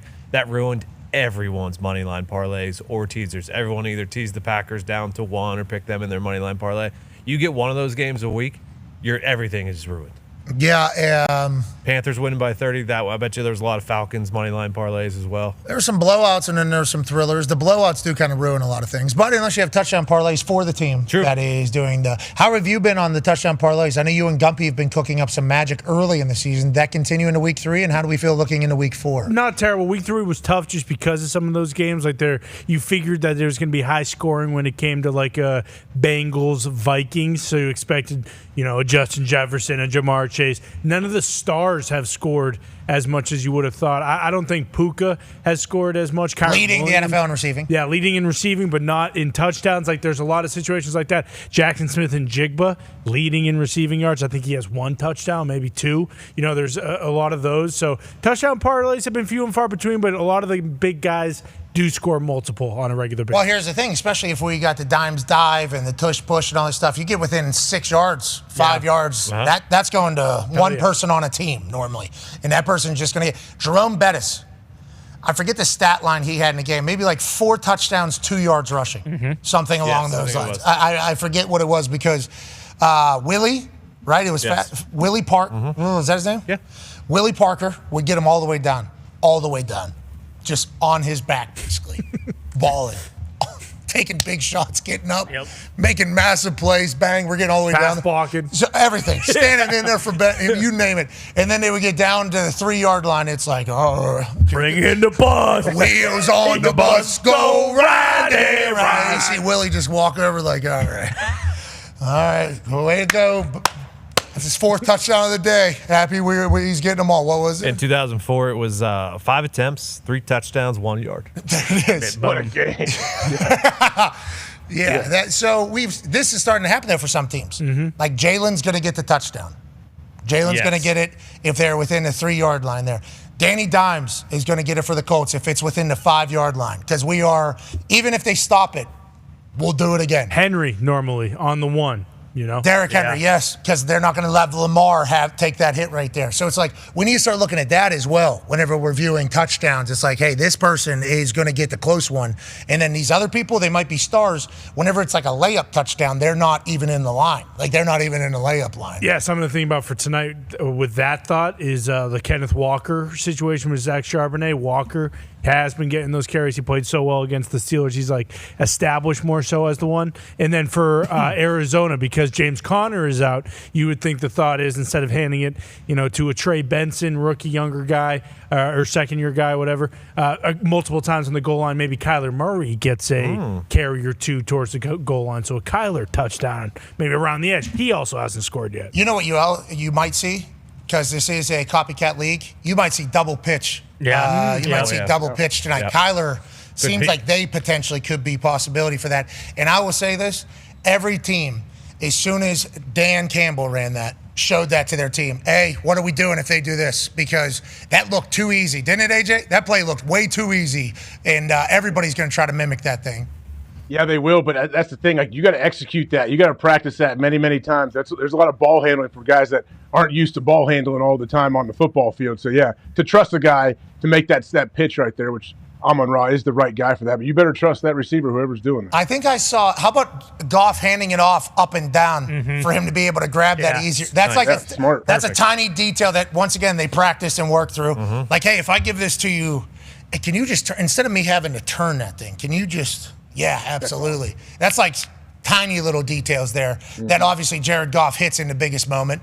And then Amon-Ra has guy in his face immediately, doesn't panic. I can make that pitch, coach. He does make that pitch. How many people can do it? How many people try it? There's anytime an innovation comes around, you see some people get excited if they have the personnel. This play, I guess Dan Campbell was a part of it. I don't know if you guys saw the clip. Yes. He was playing for the Cowboys. He was tight end on right side. They ran this play to left side, basically, so he was just kind of in the muck. I don't think he even remembered them running that play from what the conversation was. Yeah. But I do like how offenses aren't scared to roll the dice a little bit. Let's talk about the Detroit Lions. There it is. That's the play. He's down there on the right. He's down in the line on the mush. Go block. Yeah, he got his arms inside and straight armed him there. He had full control, obviously. That guy wasn't doing nothing. Did you see the play this weekend from Purdue? So sick. Their kind of spin on it. Quarterback, yeah, definitely find it. Quarterback handoff. This is probably the 15 going in. They're close. They're in the red zone. Quarterback handoff. Running back takes ball. Quarterback peels out. Running back gets to the line of scrimmage, turns, throws to quarterback who peeled out. Catch. Walk-in touchdown. Look for that one. Yeah. Because it was automatic and it was an unbelievable play. I love anytime people get creative, H. Joining us now, ladies and gentlemen, is a man who wasn't scared to go deep on playbook. That's right. This man's Super Bowl champion. He's coached everybody. Most recently, he's coached the Dallas Cowboys. In his past, he's coached plenty of Hall of Famers. Oh, yeah. Might have another one on that list. Ladies and gentlemen, our coach, McCarthy. Yeah, Coach. How you doing, Coach? Doing great. Congratulations, AJ. That's incredible. You got to be excited. Appreciate it, Coach. That's awesome. Oh, yeah, appreciate it. What's your background today, Coach? What is that? Don't change the sound. Roberto Clemente. I just wanted to, let everybody know when you come across the Roberto Clemente Bridge, what's right there in front of you, the great one. Coach. There you go. Nice. Cy Young winner, Paul Skeens. Rest of the team, ass. Game's over. Why don't you tell the owner? He'll probably listen to you. Let's get some bats. Let's get some bats in the PNC Park barn. Let's get some bats in there. Coach, hasn't it been too long that they've sucked? You're old enough, Yinzer, that you experienced good days with the Pirates. My dad and older generation experienced good days with the Pirates. I'm 38. I have not experienced really a single. There was a playoff run there for a little bit with Kutch and 14. I haven't really experienced a good Pirates time. They got the guy now at pitcher. Why don't they spend a little money, Coach? Why don't they spend a little money and make this thing happen? No, I definitely agree with you. As far as its time, because you had a great run in the 70s, you had a good run there in the 90s, and then in the mid-teens, you're around 14. So I'm with you. It's time to let's get another run going. So just an unbelievable ballpark, though, to watch a baseball game. Just looking at the highlights here. So how about this PNC? How about Seven Springs? You ever go up there? You ever go tubing up there? That's Nutting owned that thing. He sold it. Obviously, we thought he was going to spend that money on the Pirates, but he did not. He put it in his pockets. Seven Springs under better leadership now. We know that. We understand that. Well, yeah, for my neighborhood, they made us go to Hidden Valley. We couldn't afford Seven. Good tubing there as beautiful well. Place. Yeah. Hit with us. Coach, let's talk a little bit about tonight. We have another division game here on Thursday night. Thursday night games used to be just division rivalries, and they would all get dressed up and everything like that. We're early in the year, another massive division game here.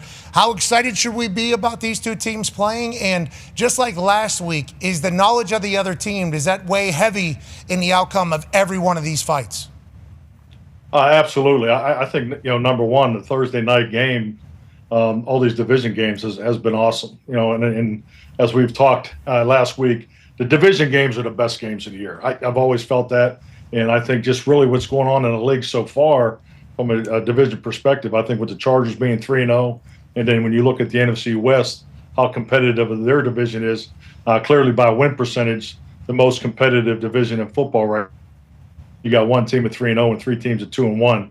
And if you look at both Arizona and the it's going to be a hell of a battle down there in Arizona, because I know when, the first thing I always look at from the numbers perspective is, how are the teams trying to play, especially when you're going through September football. And then when you look at the numbers of both these teams, I think they both have done a really good job of staying on time. You look at the turnover ratio, you look at the ball distribution, which is, rushing attempts and completions, and you look at time of possession. So I think these guys have done a really good job of trying to play to a specific time clock, and it's been productive for them because they both have, their one losses both came against San Francisco in tough division, hard-nosed, low-scoring type football. Both these teams 2-1 against the spread. Sam Darnold having great success with the Seattle Seahawks immediately upon getting there. We thought we'd never see him again. He had a good run with the Vikings. He took the bag from Seattle. They're in the middle of a rebuild. They lose DK. They lose everybody. That team's going to stink for a while. See you later, Sam Darnold. That's not the case at all. No. They are a great football team. McDonald's defense is the real deal. Sam's had time, and he's spinning it all over the place. Jackson Smith-Njigba is the leading receiver in the entire NFL. He's on pace to do stuff that nobody since Marvin Harrison has done with the amount of deep shots and explosive plays that he's converted already over the first few weeks. They're special, huh? Not a lot of conversation about them. Obviously, they beat the Steelers, so Steelers fans all have their attention. This morning, whenever we bring up the Seattle Seahawks versus Cardinals, every Steelers fan in the building goes, that's good football team. That's good football team up there because of what they did to the Pittsburgh Steelers. But I don't think a lot of people really talk about the Seattle Seahawks like that, Coach. Other than, go ahead, I'm sorry. No, go ahead. Well, I was going to say, always loud stadium. Always they got a loud stadium, but they're in a train. They kicked Pete Carroll out. That's how we talk about them. That's how I think a lot of people talk about them. They're a damn good football team, Coach. I don't think anybody really expected that out of them this year. Yeah, definitely. And I think, obviously with Sam there, but I see a different mindset in the way they're playing up front. I really like the way they're playing both offense and defensive line. And I think, obviously this battle tonight, that's where it will start, because they are definitely getting a big play production from their perimeter. So very good football team. Beating Pittsburgh in Pittsburgh, obviously an excellent win, excellent road win. And this is going to be a tough road environment for them down in Arizona tonight. That was a 10 a.m. start for them local time against Pittsburgh. I mean, that's the hardest of hard. That's a home opener for Aaron, right? Yeah. Mm-hmm. Home opener for Aaron, home opener for the Steelers, 10 a.m. local. All the juice is on the other side of the field. And the Seattle Seahawks did what they did to them. Congrats to them. I'm excited to see if they can continue to go tonight. Go ahead, AJ. Yeah, Coach, switching to Sunday night, the Packers traveling to Jerry World, taking on the Cowboys. Obviously, Micah coming back after, it wasn't that long ago Micah was in that facility, and now he's coming back. What kind of game do you think Micah has, and what's that atmosphere really going to be like in that stadium? Oh, I think it'll be a great atmosphere. I mean, it always is, and especially when you have a team that travels like Green Bay. So it'll be electric. It'll be a Sunday night football. But I think once that ball gets kicked off, it's going to be about going back to the trenches. So obviously they know Micah very well. He'll get plenty of attention. I say it all the time.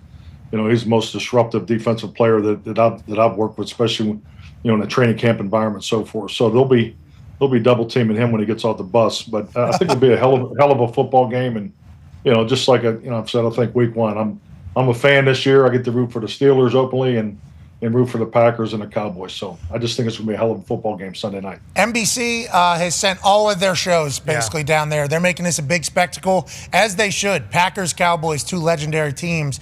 And you talked about the trenches and the big boys and doubling Micah and everything like that. That Dallas defense is going to have to do a lot. They were on Darius Butler's everything DB, good D, bad D. And there was a quad box for the first time for bad D, and it was 4 different plays. Different? 4 different plays. Guys were just wide ass open. Oh, jeez. Wide ass open. Not for anything too extravagant either. It was Chicago Bears. God. Obviously, Caleb Williams with a revenge game against Eberflus's defense, and he does his thing. But that Cowboys defense did not look good at all. And with this Packers offense, they can get you. So obviously going to have to tighten those things up. But as a whole, whenever you talk about playing, go ahead, Ty. Yeah, and that's coming off a week where they allow 450 passing yards to Russell Wilson. And we saw what he looked like on Sunday Night Football against the Giants. But, Coach, as a whole, when it's the defense, offensively, you got potentially CD out. You're going to be missing one of your linemen. I think they're missing another lineman already, so they're going to be very banged up. But just as a whole, like, is there anything they can correct in a week from looking as bad as they did last week to maybe get into a point where this will be a more competitive game than a lot of people anticipate? Definitely, and I think the quick turnaround helps because, I think like a lot of things. I think September football has components that you see each and every year, and I know being grateful to being coached before the CBAs and post CBAs, you have seen a change on how you're able to train your team and some of the things you experience in September that you didn't in the old days. So I think you definitely have some of that. And when I look at Dallas's defense, and obviously, having personal knowledge and relationship wise to the men in that locker room, I just think you got to look at it. They're on their third defense in 3 years. So, you go Dan Quinn, Mike Zimmer, and now, a new coordinator. So there is a difference, particularly in the coverage component, as far as their base philosophy, how they're playing. So they definitely need to correct what they need to correct, especially the last 2 weeks. But it's week 4. Clearly understand the magnitude of the Cowboys versus the Packers on both sides of it, but they just need to stick to what they're doing. It's an excellent coaching staff, really, really exceptional locker room.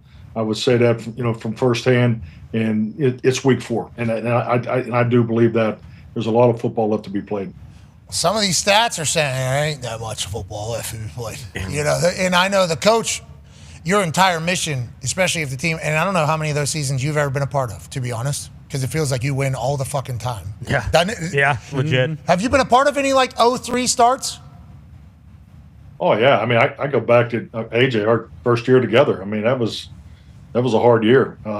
So we were 1-4, and then we were 4-8, and then we won the last 4 in a row in 2006, and really felt like it gave us a lot of momentum going into the off-season program, and then came back and was the youngest team in football both in 2006 and 2007, and played in the NFC Championship game and lost in overtime to go to the Super Bowl. So yeah, I think we've all been there. It's and that's why I go back to it's week 4. It's a new coaching staff on the defensive side of it. I think you can see the carryover that Dallas has on offense, and and I think they'll continue to carry the water as the defense goes through this transition. It happens every year, but you just got to stay. Them players they'll stick to it, and I think they'll come out of this. Shoddy, first-time head coach. I assume he's younger than Eberflus, not 100% sure. Is there a conversation that is had by a head coach there? Like, does Shoddy have to have an uncomfortable conversation with Eberflus about, hey, giving up 50 points a game? Is that happen, or how does that kind of work as the head coach? Like, this is a first-time Shoddy maybe because what the offense is doing versus what's going on with the defense. It's like, how does the head coach have to handle that, and how do you think Shoddy might be handling that, or any new coaches in those maybe uncomfortable conversations that have to take place as a head coach that doesn't have to take place at any other position, or am I kind of blowing that out of proportion? No, I mean I can only tell you how it goes from personal experience, and obviously having a lot of history with Brian. I think it's a constant conversation. I mean, I don't think you just wait to talk to somebody when it's not very good. So I think evaluation is a 7-day, 24-hour thought process, and I'm sure that he's going about it that way. So I know and learned it from his father. You get in there early Monday mornings, and the most important video is the video that you just got done playing, because it's a very natural, path where you want to just Monday, hey, let's get on to the next opponent. And I know players and coaches, you feel that way, but I've always adhered to the most important video of that week is the game we just played. So I'm sure they're going through it, and the corrections are being made, and they'll continue to grow from it. If they saw the 4 clips that we saw, everything DB, good D, bad D, I think Shawty's going to be, did we practice? Or are we trying to, what is and obviously that's going to happen. It's week 4. That's right. It's week 4. September football. So it's law of football. Yeah. Law of football. Figure it out. There you go. That sounds like another T-shirt. September football. There's some teams, though, that we're talking, hey, they might win the whole damn thing in September. Go ahead, Tone. Yeah, Coach, and more specifically, geez. That's a tough one, though. That is a tough one. Not normally, but today maybe. Really? I don't know. Specifically? That's a tough one. A lot of and then in there. That's a lot of sounds. I'm glad we got Coach, it, though. There's no way. Could you nail it specifically right now? No, I'm from Pittsburgh. Yeah, exactly. It's tough for our accent. Yeah, I think. But no, specifically talking about the division. Well done. Chargers are 3-0, and then you have the Bills, Niners, and Bucks, who are all 2-0 in their divisions. When you have a great start to the season, it's one thing, but talk about when you have a great start in the division as well, being undefeated in the division to start the year. Well, I think it's huge because I think like anything, just got done saying there's a lot of football left to be played, and your season's not determined in September. But boy, when you can get those division victories in the bag, especially on the road, those are huge. And I've always felt that because victories bring confidence. Road victories bring a little more confidence, and road victories and division victories bring even more confidence. And that's just something I've always believed in. I think as your team grows each and every year, you got to stack success, and that's all part of the momentum that you're building. And it's a long year, so getting that momentum rolling and keep building off it week by week it's awesome. So to have that in September, I mean, it definitely gives them a nice springboard going into October football. Roberto Clemente had a good run. No signal back here. Did you see that? We lost the photo. Oh no. Oh no. Did you? Well, we didn't. Yeah, you did. Oh. Bye, Roberto. Oh well. Pittsburgh Pirates ain't spending. My first IT issue. All right, there you go. There you go. Hey, open the tab. Open the. Go to the webs. Go to Safari, and then go to history. Clear the cookies, Coach. Clear the cookies. The starting 3-0 in the division, though. That is such a great head start just to start your season. I mean, legitimately, what a relief I would assume that is as you get those out of the way. But whenever you see the schedule have that many division games that early, coming out of the blocks, we have to play our best football. Feels like the Chargers are doing that for all these teams. How hard, like the Colts, for instance, and the Chargers, all these teams that are playing great. How easy is that to sustain? How hard is that to sustain? Like, what are your thoughts on dealing with a team being great early? Like the Indianapolis Colts right now are playing the best football that they've maybe ever played, okay? The Colts as a whole. How do they sustain that for how long the season is? Obviously, we're crossing our fingers about injuries. That's going to happen in the NFL. But other than that, do they continue to get better in little things? Like, what is your thoughts on sustaining success, especially a hot start like this? Yeah, that's where I go back to the evaluation process we spoke on earlier. You cannot change your Monday process, regardless of the outcome of the game. So long as you keep, evaluating the same, win or lose, keeping things realistic, because we've all been there. We've all been part of games where you play very well and you haven't won, and there's games where you didn't play very well and have won. So I just think staying in tune with the reality of where you are each and every week and continue to build off of that and grow, because there are more little things in September. I think it's only natural because you only have so many padded practice. The double team blocks aren't as tight. The pad level's a little high. The spacing. We'll go into special teams. I don't know if we're going to talk about that today. Absolutely. Next. Yeah, I mean, you got to look at the big plays on special teams. So, are the alignments right? It's the time clock of the snap and the hold intact, or the pads too high on field goal protection? Because those are the things that how much time are you putting to that? And I know as a head coach, I always looked at it as the challenge of scheduling and training your football team versus the other 31. Coaches is so important, and always put a lot of time into that. How much time we're going to spend on each, situation. If red zone offense and defense wasn't very good in 22, then I'll tell you 23 we were going to work on it more. But you only have so much time in this CBA era. So all those little things add up, because the little things always add up, and that's why I just think it's so important on how you got to find ways to win in September. It's critical. That's why I just have so much respect, and I think I don't know, the Chargers 3-0 in the division after 3 weeks. Has that been done before? That seems very unique to come out and play 3 division games and now to be sitting there at 3-0. So, that's definitely, there's a lot of positive juice in the building right now for sure. I appreciate that Roger Goodell went down a schedule maker or somebody and said, last couple of years, beginning of the season, you're shit. So, division games make it better. We need the best games early, actually. The teams have all told us they don't want that, though. That's good. We don't. You know how much Jeff Bezos, how much money he has? Yeah. We would like to understand. That is clearly a mission this year, it felt like. With the amount of division games early, and especially the primetime games, it's like they want their best games leading off the season because there has been a lull at the beginning of these seasons, and I think that's potentially because of the CBA era that you are referring to, where there isn't much training, isn't much working, and then preseason, what does that become? But if they start putting these very important games at the beginning of the season, all of a sudden preseason becomes very important for these teams. So it might have been a good answer, even though coaches are going to have to dodge and kind of duck, dive, and dodge through this entire thing. Yeah, through the early rigors of a schedule. Now, on that note, you mentioned something that people have been taking advantage of this year more so than last year. Go ahead, Connor. Yeah, Coach, a lot of game-winning kicks so far this year. I think we had 4 this past weekend. We also had a potential 2-score kick for the Bucs to go up. Instead, the Jets take it back for a touchdown. Rams, Josh Carty's got a chance at a game-winning kick. That gets blocked for a touchdown. Special teams seems to be a massive deal so far early on in the season. What do you think so far about field goal operations, things of that nature? And then how do you feel about some of these kickoffs? The Rams, Josh Carty, and the Panthers, Ryan Fitzgerald. I believe both those teams lead the league in opponents' starting field position. I think the Panthers right here, this is Ryan Fitzgerald, they lead the league. Their opponents start. In the drive start, their opponents start their drives on the 21. Vrabel said he watched 2 hours of this special team stuff this week to prepare for the Panthers. What do you think of all this, Big Mike, and how do you think it's going to affect the game?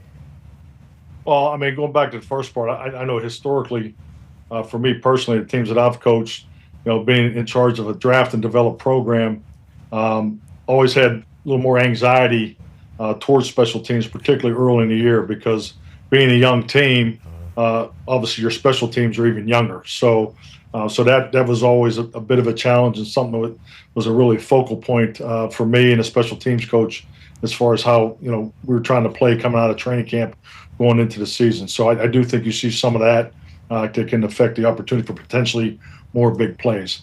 And I think clearly on the kickoff, I think the league's getting exactly what they want. I don't recall specifically what the numbers, but I think they were down to 20% returns and 80% kickoffs. And I know the goal was to get it up to, I think it was between 70 and 80% returns and, 20, 30%, touchbacks.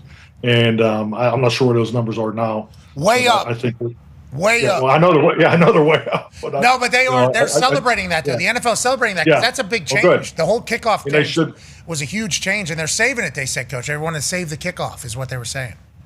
Definitely, and I love the play also because I think it gives you a chance also when you get into roster development to make sure you're giving the Turpins of the world opportunities to affect the game and things like that because there's definitely a place for those type of players. So I think it's great that the kickoff is back in the game. 2006 Bears started 3-0 in the division. You should remember that. They made the Super Bowl. Yeah. My first game as a head coach. Yeah. Sorry. I didn't mean to do it. Opener. Yeah. Bad memory, right? Yeah. Sorry. It was a hard day, AJ. Yeah, I'm sorry. I'm sorry. Let's talk about that kick. Oh, we made up for it later, though. We came out okay. You put a trophy in the building. Okay, that's I heard the Steelers. I think it was Joey Porter. Yeah, I think Joey Porter spoke at training camp, and he said that his group basically we added a trophy to the building. We feel like we did our job. That's like a good way to kind of to view it all. Back to the kickoff thing. They're hitting a squib. Okay, these two guys are hitting squibs, good squibs. They're calling it a dirty ball, a knuckle ball. This is a squib. This is what a squib used to be. And I don't know if I love the kicker hitting the squib. I think the punters should be working on hitting squibs. Just the thought of a kicker having to hit a ball fat, I don't like. I just personally messes with their field goal kick. I don't like it. Yeah, just them seeing the ball come out shitty like that when they're taking their field goal steps, I don't personally love. But these dudes that hit good squibs, I think it's a real weapon right now. It is. It is a real weapon, Coach. And I assume there's going to be more people that are going to try to do it. But remember, if you hit this thing and it lands too short, if it lands in front of the 20 there, that ball's all the way out to the 40, which is like basically 70% or 60% scoring percentage or something like that. Whenever it's inside the 20, it's like 15% or 12% or something like that. So it's a huge deal if you're able to hit one of these good balls. And the fact that Vrabel's paying attention to it, I obviously massively respect. But I think special teams' importance is very real this season, more so than ever. And the kickoff's a big reason because of it.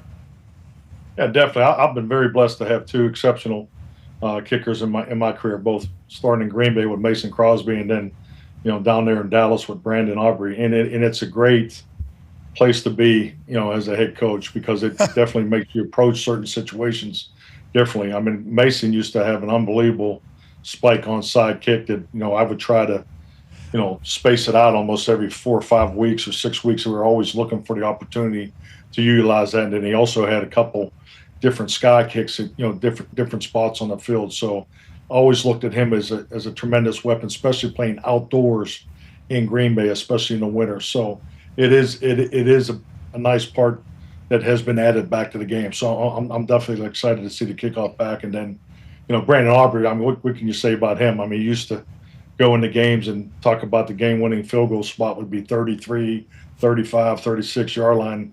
Now you just got to get it closer to 50. So that's a nice weapon to have. So I'm very, very blessed with those two guys. That's a really comfortable spot to be. He said he hit a 60-yarder in warm-ups, and it was close. He had to hit a 66-yarder, and he just told his body, hey, we need a 66-yarder here. Yeah. That's a good thing to be able to do if you're a kicker in the NFL. Yeah, I have no idea how far I can hit it, but I know I need it to go 66, so just kind of, all right, just figure it out. And he does. He did. And you stand behind him, man, that ball is like a rocket coming off his foot. It's, just over the years, that's where I would always stand during the special teams, behind the punter or behind the kicker. And when we brought him into training camp that year after he was done playing at USFL, it was obvious on the first 5 kicks that this young man was different. The ball just exploded off his foot. Smooth swing, too. Never really trying hard. Just like a super smooth swing. Perfect form every time. And he said that none of his balls are the same, and he's never back at the same spot because he doesn't want to become a robot, he said. He just wants to kind of keep it all kind of fluid, which is the complete opposite of what every other kicker basically says, which is why I love him. Yeah. I love him even more. It's like this dude is an anomaly. The kickoffs, though, Aubrey's a talented ball striker, talented enough ball striker to figure out all these guys are. But I don't like kickers taking their field goal steps and then the ball. Yeah. I in my head, I'm just too mentally weak. I wouldn't want that. Cardi potentially on that last one too. I know it gets blocked. Yeah. That thing's poor. Because to hit that squib, you got to hit that fat, coach. You understand? You know what I'm talking. You got to hit that ball fat. You got to hit the middle of that thing. You do not want to do that on a field goal. I mean, that is like, and they were talking about the difference is like this much. So like that much of a difference between Matt Prater. Yeah. The other night, and then hitting that thing perfect in the straight. It's like, I don't want to dance with it. But good luck to all the ball strikers, and I appreciate the fact these kickers are getting better. The surprise onside kick out of the game, Coach, I feel like we're all to blame for that, And you talked about Crosby. He was so good at that, just casually running up and spiking that thing off the ground. He's a weapon. Janikowski, maybe the best of all time, especially whenever he was out at Oakland on that baseball field. He'd spike that fucker off that dirt, and that thing would hit the top. Would hit the weed clouds that are hovering above that Coliseum out there. It was outrageous. Yeah, good time. Special teams back. Hey, special teams are back. They were talking about that leaving the game, Coach. I'm happy that's not the case. Yeah. Hall of Fame nominee AJ Hawk has a question for you. Coach, I don't know if you saw last week, we see Andy Reid kind of give Travis Kelce, I think, a nice little shoulder on the sidelines. I thought it was a positive interaction. I think it shows both these guys care about their job and they want to get the job done. They want to win. Did you, over all the time you've had in the NFL, not you personally, I haven't seen any footage of you getting in a fight with anyone, but have you witnessed any great interactions on the sideline like this, or like something much better, maybe back in the early 90s when coaches and players sometimes legit would fight? Oh, my God. I mean, 90s was a whole different era. I mean, without a doubt. But, yeah, I'm just watching Andy's interaction here for the first time. It's awesome. But I think it's – That's your first time seeing that? Yeah. That's your first time seeing that? Yeah, it's awesome. But I think that stuff's really – it's really helpful. But also what I like about it, I think it says a lot about the relationship. Because, being from Pittsburgh, as punching on guys is a sign of love. I mean, I think that's an expression from our generation, and I think that's really cool. I think it tells about the relationship. Obviously, whatever needs to be said or whatever was happening at that time, obviously that they were addressing something. But what happens on the sidelines definitely needs to stay on the sidelines, and especially being a part of NFL where they had the mics in your face and so forth. I think people are more conscientious of it now, because it's hard not to notice a boom mic coming flying down over your head and things like that. Where obviously the 90s was a lot different. And I know when I first became a head coach, my mother used to tell me all the time that my language is terrible. And I says, well, because you can't talk like that when they have the camera on you. I said, I have no idea when they have the camera on. She goes, well, you need to clean up your language. So, but it's a different era now. But I think the 90s was a lot more fun, that's for sure. Okay, so I didn't get to experience the 90s. My mom as well, whenever I become a kicker, and whole world change for my family. All of a sudden, our first game was on national television against Syracuse. Okay, it was on ABC, my first football game, freshman for West Virginia. And I just got out of the soccer world. I would show up on Fridays in high school. This is like me just getting dropped into that. And I missed like from 47 or something like that. And I drop a nice, clean motherfucker just immediately. That's the immediate reaction. Then I walk into the locker room. I apologize to the boys for that. Then we kind of get off. And my mom was like, hey, you just need to know that they are zoomed in on your face as soon as you miss. So what you said there was very loud. So I would, for a couple weeks, I feel like I didn't do it all the time, head down, and everybody's like, oh, he's pouting or whatever. No, yeah. There are some terrible things being said about myself going straight down. But in the moment, it's hard not to get caught in it. I think that's what Andy Reid did with Travis. And I think it goes back to what you're talking about the relationship. Andy Reid and Travis Kelce got to get along very well, both for what Travis did to Andy. Yeah. And then now what Andy is doing to Travis. And then Andy Reid came out, and I don't think I like this, Mike McCarthy, and I'm Pat McAfee. He said, Travis is Irish too, so he gets a little fiery sometimes. Did you hear that, Coach? I mean, truth can hurt sometimes, Pat. I think I agree with Andy. You can't dispute that. I mean, I think it's part of the Irish genetics. Hell yeah. Bill Polian texted me after I got arrested for a public intoxication. Alleged story, definitely publicly intoxicated. He sends me a text, hey, when you get in, come to my office, we'll have a conversation. And he put in there, I know you're Irish, I'm Irish as well. Let's just have a conversation about everything that took place. And that was the first time that I'd ever had that said to me by somebody. And I was like, oh, this guy's like, hey, we're not screaming at each other in here. Just want to let you know that this is not going to escalate at all. That was I don't think the Irish people should be judged like that. I don't think we should be judged like that. Yeah, but it is reality of the situation. Yeah, I would want to be associated with that as well. Yeah. I'd rather be that way than any other way. Let's talk about this weekend. They're playing in Ireland, Minnesota, Pittsburgh, 9:30 kickoff for us Central Time. What is 8:30? I guess. Yep. Kickoff all day, getting a chance to enjoy it. Pittsburgh Steelers, obviously very popular, we think, in Ireland. Dublin being a Steelers home game is how everybody is feeling this. Carson Wentz, though, I think the Irish could potentially fall in love with this thing if they see him walking around the streets. How do you feel about these international games? How do you feel about them playing in Ireland? I love it. I didn't really get to experience much of it later in my NFL career, but always enjoyed, the Tokyo Bowl and things like that. But, I was at the University of Pittsburgh in 1989. We had a chance to play Rutgers in the Emerald Owl. See, I can't even say it. Emerald Owl Classic there you go, Coach. Game over there in Ireland, and that was just that was the coolest experience. And then just to see all the Pittsburgh people come over there for the game. So I think it's just going to be an incredible atmosphere, for the NFL, obviously with the Rooney family's connection to Ireland. So I think that's going to be a really cool game. Hey, so Packers didn't do international games until what, Brazil? No, until when they went to England to play the Giants a couple of years ago. Brazil was the second time. Packers runway's too short. Yeah, runway's too short. Correct. We can't get there? Yeah, exactly. Well, it's kind of unfair. We can't get over there. Runway's too short. Sorry. Can't build anymore, too. The land's bought. So we can't fly anywhere. And then Dallas, does Dallas? I don't think I remember at 9:30 a.m. Dallas. I doubt it. Jerry, I could see never letting that happen. So you guys didn't do that, huh? No, Mexico. Jerry would go to Mexico, but I don't think going over there was an option. But AJ, we missed the European. Ted Thompson never wanted to go across. But I think it's cool when you get to do that. I've never heard anybody dislike it. I coached in the game down there in Mexico when I was with the 49ers in 2005. We played the Cardinals. That was a neat experience. That was the first regular season game outside of the United States. So I think it's been very positive.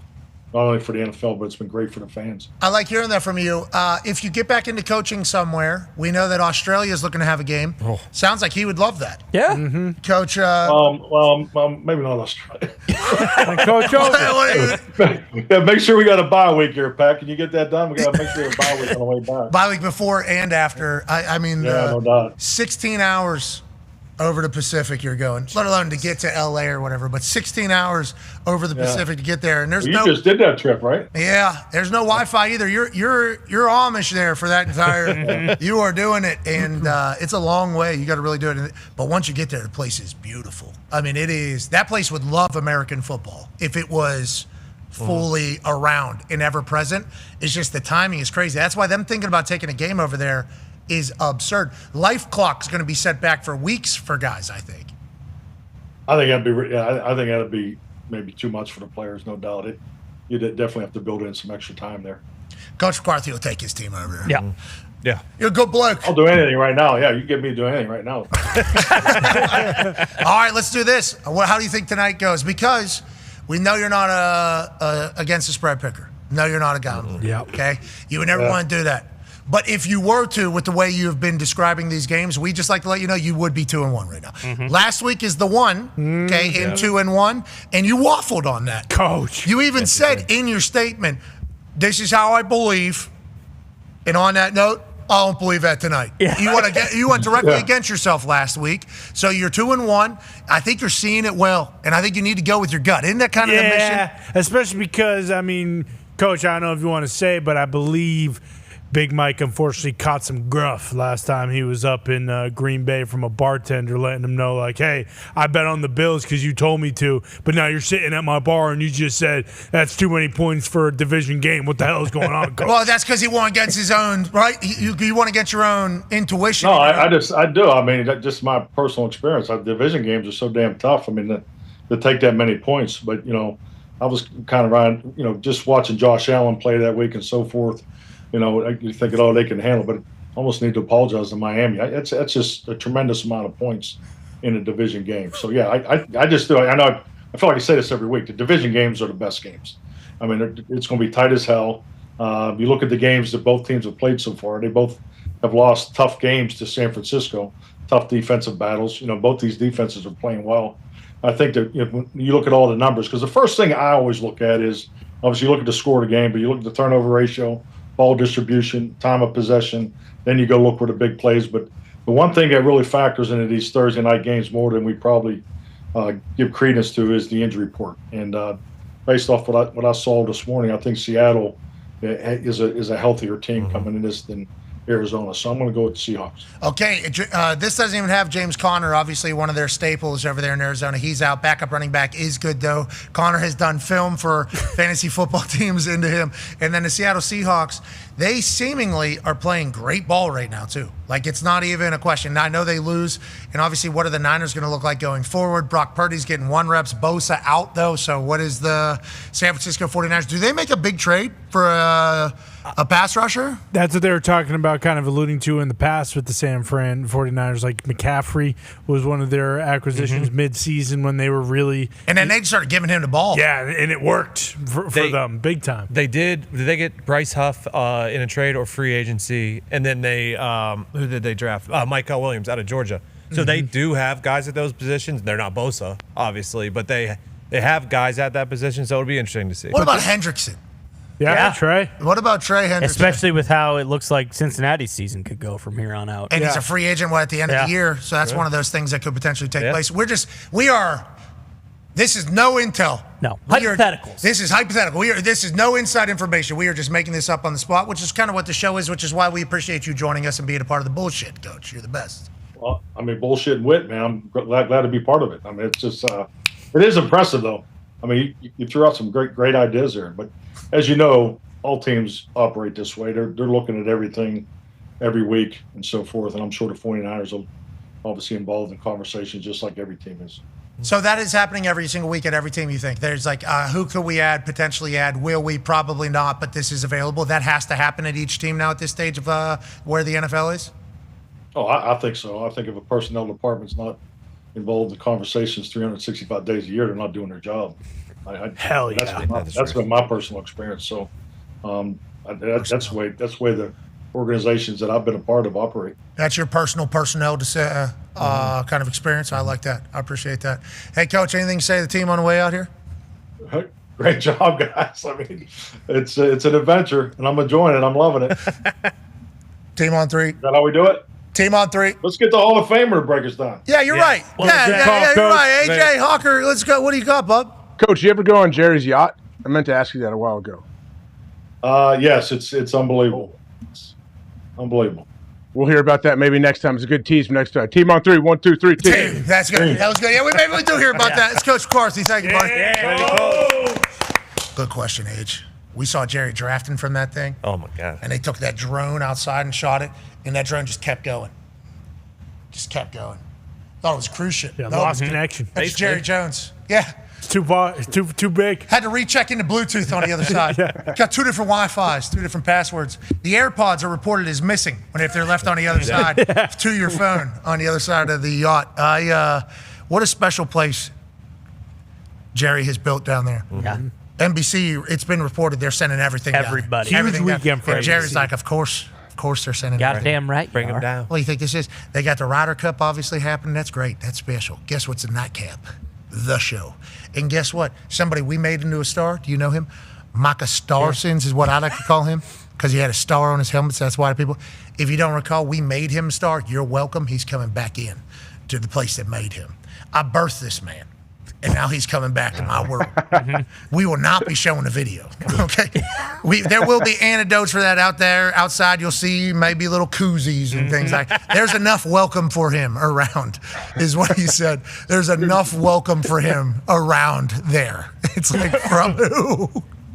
It is. This is special. Were you surprised though? Did you think they were going to have a video for him? No. I don't think so. Like He played 4 there years. for 4 years. Yeah, 4 years, not a long time. Now, he was pretty great. Yeah, he's amazing. Phenomenal. Unbelievable. The wound is still fresh. And every year after his, the Cowboy season, it is always like, geez, another disappointing season for the Cowboys. It has never been since Michael was there, at least. Like, hey, great Mike, season. that's part of it. Good season for the Cowboys. But seriously, I mean, if you win something, I feel like you get a tribute. Isn't that kind of? Well, Emmett's a little bit different now. Fucking Emmett, I almost gave him a percentage of the team. Okay, he 2-2. He did a lot for the Star. That's different. Jerry Jones' life a lot different before Emmitt Smith and after Emmitt Smith. We will certainly pay homage to Emmitt. And if Troy wanted to come back and play somewhere, oh hell, I guess we'll put fucking 8 up there. Micah Irvin, the playmaker. Micah. We'll have him hit that siren actually if he's playing for another team. Micah Parsons, now I'm not 100%. I don't think that's appropriate. That's not appropriate. I don't think that's appropriate. I don't think the Colts did it for Edge.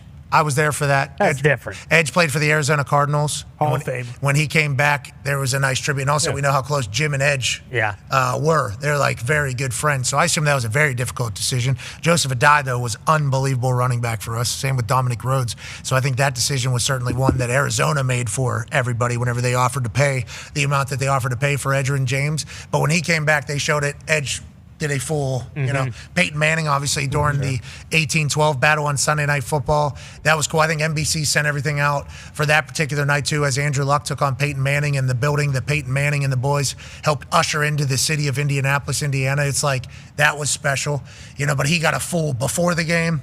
There was, I think NBC even offered up the time. Hey, we'll give you guys, what time do you want to do your thing? Before the game, there was the full, I don't know if you remember this. Yeah. During throwing time for him before coin toss, stopped his throwing, helmet off, full embrace of the crowd. Yeah, that was a big deal. Yeah. I'm warming up on the field there. That's punting time as well. And I'd never seen Peyton take the helmet off in that moment because that's locked in time. Yeah. And it felt like he did get emotional during that. Like that felt like a real because this city is very grateful to Peyton Manning. And I think in that moment, he got a chance to kind of experience it. And I do think that I think that was a little bit of a... Gamesmanship, I think there was a little bit, this like running the military family out between the third and fourth quarter, and the dad surprised them, and I'm sitting on the sidelines bawling in my helmet, watching the daughter run and hug the guy. Like, that does something to you. Crying our faces off, dude. Oh. Because normally those are happening during times where the field's open. So I'm on the field punting, okay? So then if something's happening in the middle of the field and a ball accidentally goes near there, I'm the worst person on earth, okay? So I'm paying attention to all these things. In the military surprise comeback home, every time waterworks on the field, punting, I'm blurry, literally punting the ball, looking over. Oh my God, this is so awesome. He was supposed to come home for 3 months. Yeah. He was supposed to, and then like the little kids, obviously, the full surprise. You know, mom might have a little sense something's up. Sure. Mom might have, or dad, if mom's coming home, might have a little sense that something's up. The kids, though, have no idea. The kids have no clue. So whenever old dad or mom pokes their head out or whatever it is, you can't help but just like start to ball. You think that was a strategy, though? I didn't even view that as a strategy for teams potentially. Maybe it's both. Well, no, I don't think the military thing is, but I think definitely honoring the guy. It's a little bit of both. Like, hey, we're going to put a great package together, make him feel great, maybe even cry a little bit, maybe get him off his game because we know how dialed in this dude is. We got, he knows he would respect us as competitors doing this. It would be cool if maybe they showed the boys on the home team the video. Hey, this is what's going to happen. Okay, get the waterworks out now. This is going to happen right before fourth quarter. The other sideline's going to be balling their fucking faces off. Let's hit them. So here's Sunday Night Football. This is the War of 1812 as Peyton Manning returned back to Lucas Oil Stadium. Now remember, Peyton Manning was cut by the Indianapolis Colts, and it was during a time where they didn't know if he was going to be able to grip a football again because of what he had going on with his neck and his spine and everything that was taking place. And it was also during the lockout. I mean, here it is right here. Yeah. Thank you. Thank you all. Thank you. And you got to remember the say that Peyton had in this city, he would literally forever do this number and everybody in the city would shut up, whether they were at the game or not. If he did this, babies stopped crying downtown at Riley Children's Hospital, like Peyton Manning's Children's Hospital, his own Children's Hospital. Babies stopped crying when he did this. And then if it was this time, they went crazy. That dude, obviously statue well earned. And the Colts fans that night delivered. They were so loud against him. They knew exactly what he didn't want. And they clapped for him, jogging at the very beginning. Yeah, it was like a perfect thing. How's that happen in New England? It was just like Brady. It was the same exact thing when Brady came. I mean, you experienced it with Vinny, kind of. Yeah, on the field. Yeah. Love you. Once the clock starts. Yeah. This guy is, exactly. This guy basically pissed on my mom's face. That's how much I hate this guy. Treason, that is what people were saying to Adam Vinatieri because it's a little tight there. So as we're jogging on the field, Adam Vinatieri, this guy's done a lot for the New England Patriots. Yeah. He's jogging on the field. Place go, hey, welcome back. He's a top 5 Patriot all time without question. Adam Vinatieri, beloved. He started the dynasty. Exactly. And even before the dynasty, like the Herschel Walker thing, kind of before my time. But like my dad, when I bring up Adam Vinatieri, my dad's like go-to is, Adam Vinatieri tackled Herschel Walker. Obviously, he's a dog. So whenever he goes on the field, hey, welcome back, Vinny, good to see you. And then as soon as that shit started, there were some terrible things being said to Adam Vinatieri. And the net's like right there, very close at that stadium. So, and then as soon as the game was over, all right, Vinny, thank you for everything. Safe travel. He jogs out. It's like, damn, dude, this place is awesome. Pittsburgh would do the same exact thing. Sure. It was nice to see Indy do that. Dallas, probably the same exact thing with Micah, if I had to guess. Although this thing has gotten really sour really quick. Yeah, it might be on Micah's side, though. I was going to say, it's going to be interesting because he was traded, and he kind of wanted to stay, as everything we've heard. And I also appreciate Jerry, instead of making him cry, let's mispronounce his name. Call him Michael about 100 times before he comes. Welcome really back, piss Michael. him off. Yeah. We'll continue digital. We'll see you tomorrow. Goodbye. Oh, that came quick. That was a little premature there. A little bit. That clock. It was. It's been an hour 57. I had no idea. Yeah. Crazy. That first hour, we flew. Yeah. We did baseball in the first hour, AJ. Did you see that? You did a good chunk on baseball. Yeah, Jet brought the juice. I called Jet this morning, FaceTime. I go, I fucking hate that I'm doing this. Okay? It's Thursday. Week 4 of the NFL season's kicking off. We need to have a baseball conversation. We need to pay respect to what's going on in MLB. Okay, we need to pay attention to what's going on. I think we should showcase it. And Jet goes, I'm only available in the noon hour. And I go, Jesus. Jet, first hour, brother? I said, I don't know, dude. I said, we're trying to build during that hour, Like, there's a chance. Oh, no. I bet if we look, it's more than a chance now. Okay, well, I told that to Jet.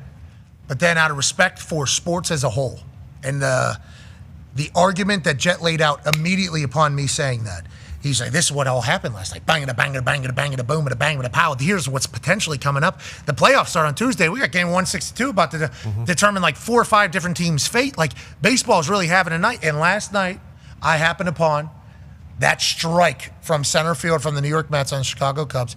It was an electrifying environment. And I think I saw somebody with long sleeves on. I'm like, oh, yeah, we're in the time now where baseball really matters. And Jet won us over, so we did the baseball. And also, anytime you can get in there, Paul Skeens won a Cy Young. Like, you got to. Hey, the best pitcher in baseball is our guy. That's good. And do people know, if people aren't diehard Paul Skeens or baseball fans, do they even know he had such an unbelievable season? So that was another part of we should do the baseball here on Thursday, week 4 kickoff. So we did that. We also talked about golf. Yeah. How do you feel about our Ryder Cup team, AJ? We haven't heard from the Hall of Fame Nom here. Hoff Nom, what are your thoughts on the USA team and on the European team? Well, there's been some slander towards this American team from this program. I mean, I know. What are you guys saying? They're not cool, or they don't have moxie, or not a lot of moxie on them. What's your problem? What do you say? We don't need moxie. If they were in Europe, they would need moxie. Our boys would need moxie. But we're in America. Our fans will have enough moxie for our players. Players just need to lock in, dial in, and maybe not start verbal sparring with Rory beforehand. Yeah. And Bryson DeChambeau, to his credit, last night, no games. No games. No, this ain't about chipping over my house. No. This ain't about putting a ping pong ball into a cup so that somebody can win a Ferrari in my living room. Yeah. This ain't about having a good time in the back here at Thunderdome, getting very close to a hole one multiple times very quickly. Yep. This is about beating the shit out of Europe for the United States of America. And I like that he's locked in. Yeah. I like that he's dialed in, AJ. But with that being said, you look at the European team, it looks much cooler than our team. Don't show it. Don't show it. It's up there right now. Don't show it, Foxy. I get it, but I don't know. I have a good feeling about this American squad. I do. I think Keegan, you know how much, I don't know. I cannot imagine. Keegan feels like he's on the brink of a heart attack at all times because he's so excited about this opportunity and what he's doing as the captain of this squad. So I think JT, he's becoming Mr. Ryder Cup, right? And he's going to get everybody juiced. Bryson's going to go for it on the first hole, they claim.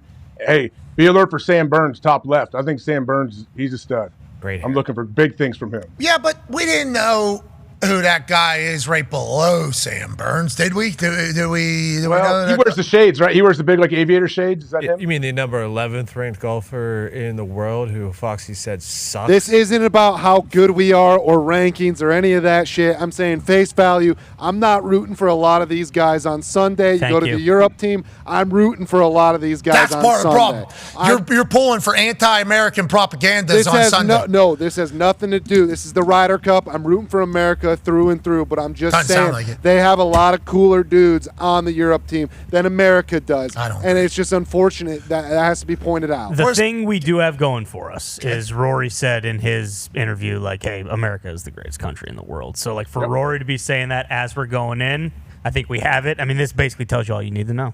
Everyone wanted to make it in America. It's the land of opportunity. I still believe it's the greatest country in the world, and if you come here and you work hard and you dedicate yourself, you can be or do whatever you want. We already won. Unbelievably grateful and lucky that I got to come to America early on, and thank you, I think success is celebrated here. I think there's a wonderful sense of work ethic, and as you know, I live here. My wife is American, my daughter is American. Poppy. I have a lot of affinity towards this country, and I think everyone that lives here should have that same affinity because it is a wonderful place. Don't be showing that right now. I don't need to see that going in a week. This feels like Foxy really wanted that to be run because he's on Team Europe, it sounds like. Exactly. I'm not on Team Europe. That makes it Team Europe a little bit right there. We all know America's the greatest country on earth. Why would I not run that video right there, especially going into this weekend? Rory's not thinking about Europe. He's not thinking about his homeland. He's not thinking about all of his fans in Europe. He's thinking about America because it's the greatest country on earth. No, he's trying to warm up these fans. That's what he's trying to warm you up, Mark. We have the better team, and that's all that matters. Do we? I'm just saying they have some cool dudes on that side. I believe it was 2000. I don't love it. Do we have the better team? I think we do. I think it was 2000. We do. The last time that an away team won. When was it? 2012, I believe. And it's every 2 years? Yeah. I don't like that. Starts tomorrow morning. Is that right? Tomorrow at 7:10, I believe. So just real quick. The COVID something happened there, so I think. Okay, so pushed it back to an odd year. I think Yeah. We got rocked last time, right? Was that Paris? Yeah. Yeah. Yeah, they were doing that cool chant on the bus on the way home with the unbelievable guy. What was the chant? Oh, I thought he was just saying, "You're unbelievable." Oh, yeah, might have been that. I don't remember. Oh, he's hold it. Oh, wow, he hold it. Wow. Unbelievable. It's hard not to root for that guy. And then Rory's saying America's the greatest. Exactly. And then on the flip side, you got Patrick Cantlay, who I want to see miss the cut and get last place every single week. So it's going to be very hard for me to come back around and wish him success on Friday. I will. I'll do it. But guess what? If he goes 2 down on the first 2 holes, oh, mama, I'm going to be ruthless. I hate that guy. Oh, mama. Hate him. What did Patrick get? Oh, mama. Yeah, what did he do to you? He sucks. He takes He's the worst. He takes forever to Does hit take a while. fucking No one smug likes him. Yeah. He's just nothing about his game is compelling. Nothing. He's an American. That's it. Sure. I get that. There are a lot of fucking Americans out there too Right. that I don't particularly like, but they're not playing golf for the country this weekend. That's what I'm saying. So I can let bygones Yeah. be bygones. But having said that, this fucking guy better win every point.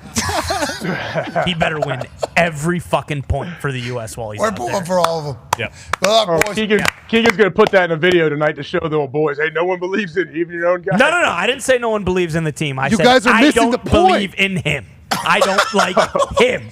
Gotcha. I believe in the boys. We got fucking Scotty Scheffler. Right. Cantlay, you better fucking pick up some points for the country here, pal. What if he does? Will he win you over? No, absolutely not. What? What if he does? I hate the guy's guts. What he does everything good for our country, though. You maybe turn over a new leaf. You got Yankees right there across your forehead, obviously for the New York Yankees, but there has to be some sort of American pride. What if this guy goes out there and dominates, pitches a perfect game? Then I would say, yeah, you're on the fucking Ryder Cup. It's about time, pal, because you've been on this team how many times before, and we're always losing. And I'm always seeing that goofy fucking look on your face after we lose. So, you know what it would take? He needs to hole like a 75-foot putt on 18 on Sunday to win the Ryder Cup for the U.S., and then maybe I'd get back on his side a little bit. There's a chance. There's a chance. That's golf, baby. That's golf. I think America wins. I'm pumped for it. Joining us now, ladies and gentlemen, has become a weekly conversation, and we're incredibly thankful for it. He has a wealth of football knowledge, and his team had a tough loss to Michigan. Ladies and gentlemen, joining us now, the head coach of the Nebraska Cornhuskers football team, Matt Rhule. Sorry, man. Hey, Matt, thank you for joining us, Coach. You're on the road right now recruiting, right? What state are you in right now? Oh, well, I would listen to the conversation. I could tell you this. I'm in Pierre, South Dakota, at Mustang Aviation. And every single person here is counting on the U.S. to win the Ryder Cup. There is no debate of who we're rooting for here in South Dakota. Thank God. I'm happy to hear that out of you, Coach. That's why there's no debate on who we're pulling for, boys. I actually don't like the culture of this Thunderdome all of a I sudden. couldn't agree more. There is no debate on who we're rooting for. We're rooting for America. None. It's not the name on the back of the jersey. It's the name on the front this week. It's USA. That's it. Tell that to Patrick Cantlay, Coach. Okay, hold on. You're pulling for him this week. I am. Because he's on Team USA. Yes. That's what we're saying. He's saying it sounds like you guys are a little bit conflicted on who's maybe who you're pulling for. And I don't like that being a representation of what we have going on here. No. We're pulling for America to be Europe, right? Foxy, you too with this team's so cool looking. Didn't he put it up there like 4 or 5 different times? Yeah, and it's true. Remember back in the day we used to have Tiger Woods, Phil Mickelson. Where's Brooks Koepka at? Where's Dustin Johnson at? They stink at we golf. love those guys. They need to get better at golf because they're cool dudes, okay? Dustin Johnson would be cool up there. Thank you. He hasn't shot under par in 2 years. I know, but I'm saying if he was to somehow be good at golf again, maybe he goes talks to Would be Wayno, great, yeah. kind of does some osmosis stuff. It would be cool to see would be. Dustin up there. It'd be cool to see Brooks up there just because the big fat fucking lipper. I didn't realize this was a cool contest. I thought this was a golf contest. Yeah, I don't want to I think it's part of it. I think it's part of it, especially with this amount of crowd and chirping and everything like that. I think our boys can be locked in now, Foxy. So why don't you come back to America, okay?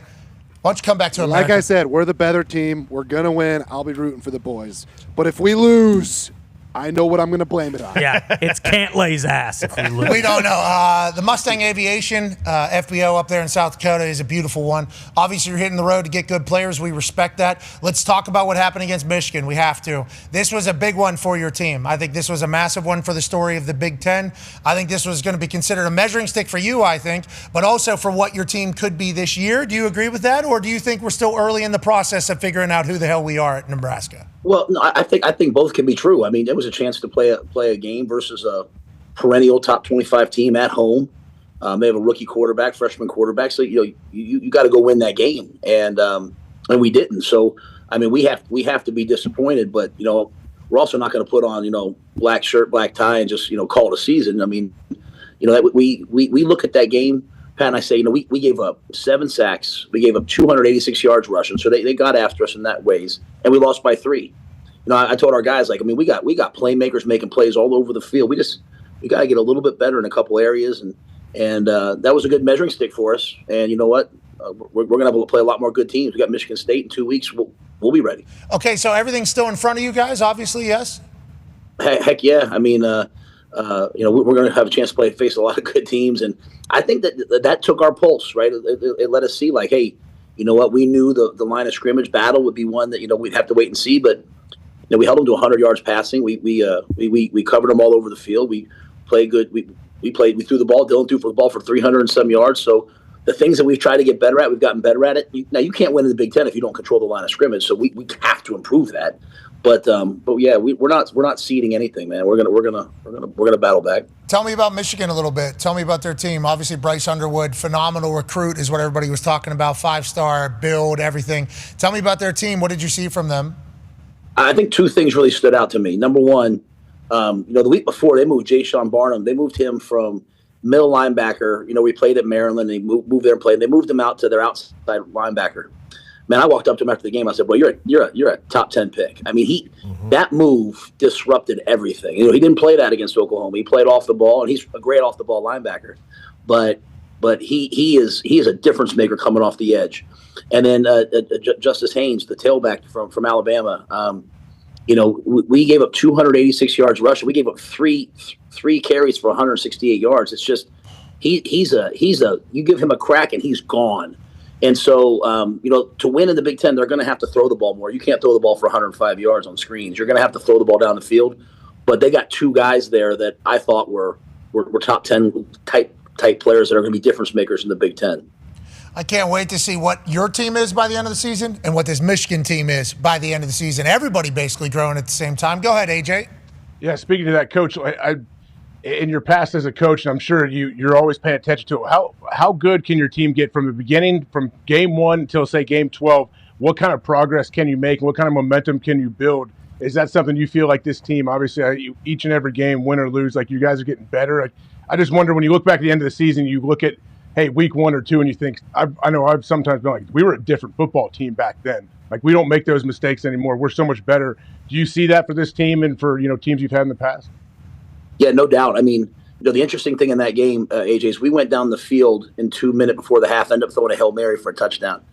We go down the field at the end of the game and go down and score a touchdown. So in critical moments, our inability to block their pass rush, but in critical moments, those 2-minute drives, we move the ball. And so it's not oh my gosh, we can't. It's that, hey, we didn't. And so I think, sometimes positions like O-line and corner, positions where, if you mess up, everyone sees it. You almost have to go through a game sometimes where, you know what, you had a bad game, you regroup, you wake up the next day, you're not dead, and now you go out and say, okay, I played against Barnum. He's an elite player. What am I going to do moving forward? How am I going to get better? And I showed the guys the other day, the Ravens. Lamar Jackson got sacked 7 times. That there's going to be days like that. I mean, this is a team in Michigan that beat Ohio State to end the year, beat who I think maybe Alabama in the bowl game. I can't remember who it was. They're a good football team, and it's a team we lost 55-7 to 2 years ago. Now there's no moral victories, but we lost by 3. We had every chance to compete. We scored a touchdown. We stepped out of bounds. We didn't get the 4 points. So you're a play or 2 away, but you have to make those plays up. And I think that's the mindset our guys have to have. On that note, Connor has a question for you. Yeah, Coach, what do you look for in your team when you're facing adversity? Is it just, the week of practice, especially when you don't have a game the next week and you can't really get back out there and prove it? Are you just looking for effort, looking for energy all this week? What are some of those things? And then is it part of it, too, you also kind of, letting up a little just because they are probably beating themselves up so much for the loss itself, at home, that you almost don't need to get on your guys versus, when sometimes you do if you're playing, a team under your guys' skill level? Yeah, I think that's a great question. Number one, I think having a bye week the week after a game like that is torture. Like I'm tortured right now. Like this is absolutely miserable because you want to get back out and play. I think the other thing though is if I took the approach with them of like, hey, it's okay, we lost, it's Michigan, then they wouldn't respect me. Like to me, it's like no. Like we know they're good, so you guys are good too. And you know what? Like Ohio State lost to Oregon last year in Game 4 by 1 point. You know what they did? They came back and they won a bunch of games. They got angry, they got pissed off, and they came back. So we're not going to sit there and say, hey, it's okay. Like, hey, fix this, fix this, fix this. You know what we did? We went out. Coaches had their practice schedule, and bro, I put the ball down on Tuesday, and I said, all right, well, 1s-on-1s, let's go play. 2s-on-2s, and we went for about an hour and 15 minutes, and the guys had so much fun, and it wasn't punishment. Sometimes you have to, like, you put so much pressure, you got to go back to just playing the game. Just go play, have fun, enjoy it, fly around. We did that Tuesday, we did that Wednesday. To this morning, we practiced this morning, and then I headed up here. So just wanted them to get back to like, hey, you're a good football team. It's a play here, a play there. Now go make those plays, and I think we will. How'd the boys play? 115. Who won that? Defense or offense? Everybody get their licks? You know what? It was probably the best practice we've had all year. I think the defense. When you give up 286 yards rushing, it's like your soul has been crushed. And you can say it's a play here, it's a play. It's soul crushing. So I thought the defense, they came back and answered it. You know what I mean? It's like, hey, as you guys know, like on defense, you can't wait for someone else to make the play. Like you got to do your job, but then you got to run the ball. You got to knock the ball out. You got to strike somebody. You got to get off a block and make a play. And so I thought I saw some of our younger guys starting to be like, you know what, I can play better than this. And so I think our defense made a jump this week. That's awesome. I can't wait to see who they are next week whenever you get back on the field against Michigan State. Hey, Michigan State's got to go green. Go white, coach. You're putting points up. The defense, I don't know, but those boys are putting points up on offense. Yeah, defense is going to get tested again. They got a great wide receiver. How's old buddy doing? Nick Marsh is doing great. He's a little banged up, but he's having a good year so far. Okay, Michigan State's good. I think it's a good team to have because not terrible. Oh, yeah. Good. Good test. Just lost to Michigan. Okay, I'm not going to say anything about the brothers, which one, in the state of Michigan. Stay out of that. One of them has 14 billionaires giving money. I don't know how many. Michigan State, I think, got that one guy that was sitting next to me at that basketball game. Yeah. We got guys that need to start ponying up because we do have billionaires. I know that. Okay, so we're saying, hey, Foxy needs to maybe start spending a little bit. We can have Phil do that. We can have Phil send some of your check right over to Michigan State to get players for that football team. You're talking about me? No, I'm good. Okay. Not that important. Okay, I don't know. There's another huge game happening this weekend that obviously you have some familiarity with, at least the home. Go ahead, Tone. Yeah, Coach, there's a few big ones in the Big Ten this weekend, but obviously the nightcap, the whiteout at Penn State, Oregon traveling to Penn State is the headline maker of that one. What's your early read on that one? I know you play Penn State later in the season. You don't play Oregon, but what do you think about Dan Lanning going to visit Happy Valley? I think it's going to be a great game. I think one of the unique, interesting things is going to be, Penn State at night at the whiteout, it might be the loudest place I've ever been. Okay. And while Oregon, I've heard how loud it is there. I'm really interested to see Oregon, their communication with a dynamic young quarterback and Dante, but just to see how they handle the crowd noise, how they handle the crowd. That's really, to me, a key factor in the game. And then on the flip side, Penn State, obviously you lose Ty Warren, you got the great backs. Like, how explosive can they be in the passing game? Drew Aller's a great quarterback, but are they going to be able to get open versus the secondary that Oregon has? And so it should be a back and forth game. But I really believe the crowd noise and playing in one of those elite Big Ten environments at night, that's something that, it's going to be interesting to see how Oregon with a young quarterback, how they handle it. I heard something crazy like 112,000 plus going to be there. So many. So, and they're in the middle of renovating that stadium. So I don't even know what it's going to be whenever it's fully renovated. They got a great supply of people that are supporting that program. Whenever you look at teams around the Big Ten, obviously you've talked about you have great support in Nebraska is one of the reasons why that was a job. It feels like the Big Ten is more teams are stepping up than maybe in the other conferences. Do you agree with that? And do you think the Big Ten right at this point, by far, I think I heard Urban Meyer talk about how when he was down in Florida and then he comes up to Ohio State, and he's won national championship everywhere, by the way. Urban has won everywhere. He said it was definitely back in the day, maybe not so far history, SEC was by far best conference, no question asked. Geography, there was an advantage. Everything there was an advantage. More primetime games also, and the environments and the cultures are crazy. I mean, it was SEC. Urban said now it feels like the Big Ten is certainly deeper than it has ever been, and maybe at the time is we are the best conference in America. Obviously, national champions there from the last couple of years. How do you feel about the Big Ten, and how do you all kind of discuss it as coaches, understanding that the strength of the conference is a good thing, especially with the way the college football playoff is set up? Yeah, no doubt. I think the Big Ten has really emerged, and obviously winning the last 2 national championships helps. But the advent of NIL, there used to be like, Ohio State had all Ohio players, Alabama had all Alabama players. It was, we kind of all recruited regionally. But now with the portal, with recruiting, we're all recruiting all over the country. I mean, I'm leaving here, I'm going to Texas, right? Like, it's just a completely different animal now, and so that benefits the Big Ten a great deal.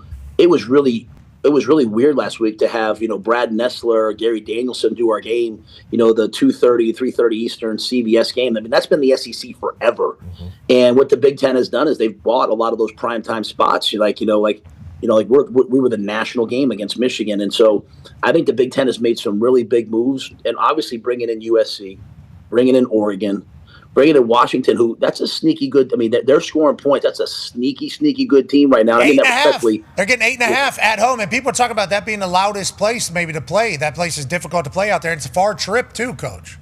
That's right. So I think when you factor in the travel, when you factor in the weather, when you factor in the last 2 national championships, and then the teams, adding the teams from the West Coast, I mean, I think the Big Ten is at a point that it has never been before, and it's only getting better. And even last week we're disappointed we lost, but you don't need that to be 55-7. You want the good games in your conference to be 30-27. You want there to be barn burners coming down. Who would have ever thought Oregon, Penn State would be like a conference, game on national TV? But it is now, and that, to me, that's what's making the Big Ten so proficient and such a good league. I don't want to talk any shit on anything, but I think the noon game being the biggest Big Ten game every single week. And obviously that's a good deal. I appreciate it. I respect what they've done for college football, a lot of investment and everything like that. We see it whenever we travel to a couple game day spots. I think national recognition of Big Ten cultures kind of go down because the primetime game isn't what it is. They're about to fucking see it with Penn State. That place is about to be alive. That is a spectacular cult up there. I mean, they are all in, and they will be. We are Penn State. It's about to be legendary. Yeah. But boy, if Oregon gets hot early, like Ohio State did to Oregon at the Rose Bowl, you can take a home field advantage and kind of make it your own. Yeah. In that, it's all about how you start, I think, in those games. You agree with that, Coach? Yeah, absolutely. I think you have to take the crowd out of it early on. One thing about Oregon is they've played in big games, right? And they've played in loud stadiums. And they have a coach, Dan Lanning, to me, is one of the best coaches in football. He's got elite swagger, and so he's not gonna tiptoe around the moment. He's gonna be ready for the moment. Now, you go back and look at their year. The Oklahoma State win isn't quite as. I saw 69-3. I was like, oh my goodness! But then they scored 10, 12 points against Tulsa. So I don't know what that is, but I know this: they've got great players. They've got a coach who isn't afraid of anything. And you go out and you play well early, and all of a sudden the stifling crowd noise that makes you be on silent cadence, it kind of dissipates. And now you just get back to playing football, settling down, and that would be very much in Oregon's favor. Go ahead, AJ. Coach, you mentioned fast start. We always talk about that. Every coach obviously wants their team to have a fast start, but what can you do as a coach to facilitate that, to make sure it actually happens? Yeah, and I think a unique thing is when you have that big of a trip and that much travel, making sure your guys, their legs are fresh and they're energized and they're juiced up. I don't know if Oregon went 2 days ahead or not, but even in the NFL, you don't make this many cross country trips. So there's a travel component to the fast start.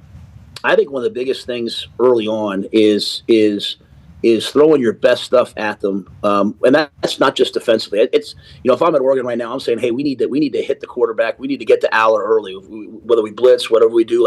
We need to make sure he knows that we're here. And then offensively, you have a young quarterback. This is his first moment in this level situation. I want him to start off 8 for 8. 8 for 8, even if it's for 88 yards. Be 8 for 8. Get in rhythm. Feel really good early on. Come over to the sidelines. You have a bunch of different guys who caught balls. And then all of a sudden, everyone starts saying, like, okay, I'm ready for this. You know, you don't want guys having their first catch to be in the middle of the third quarter on 3rd and 7. Like, let's get the ball pressed around. Let's get the quarterback in rhythm. And let's make sure their quarterback isn't in rhythm, because this game will come down to, in my mind, which quarterback plays the best.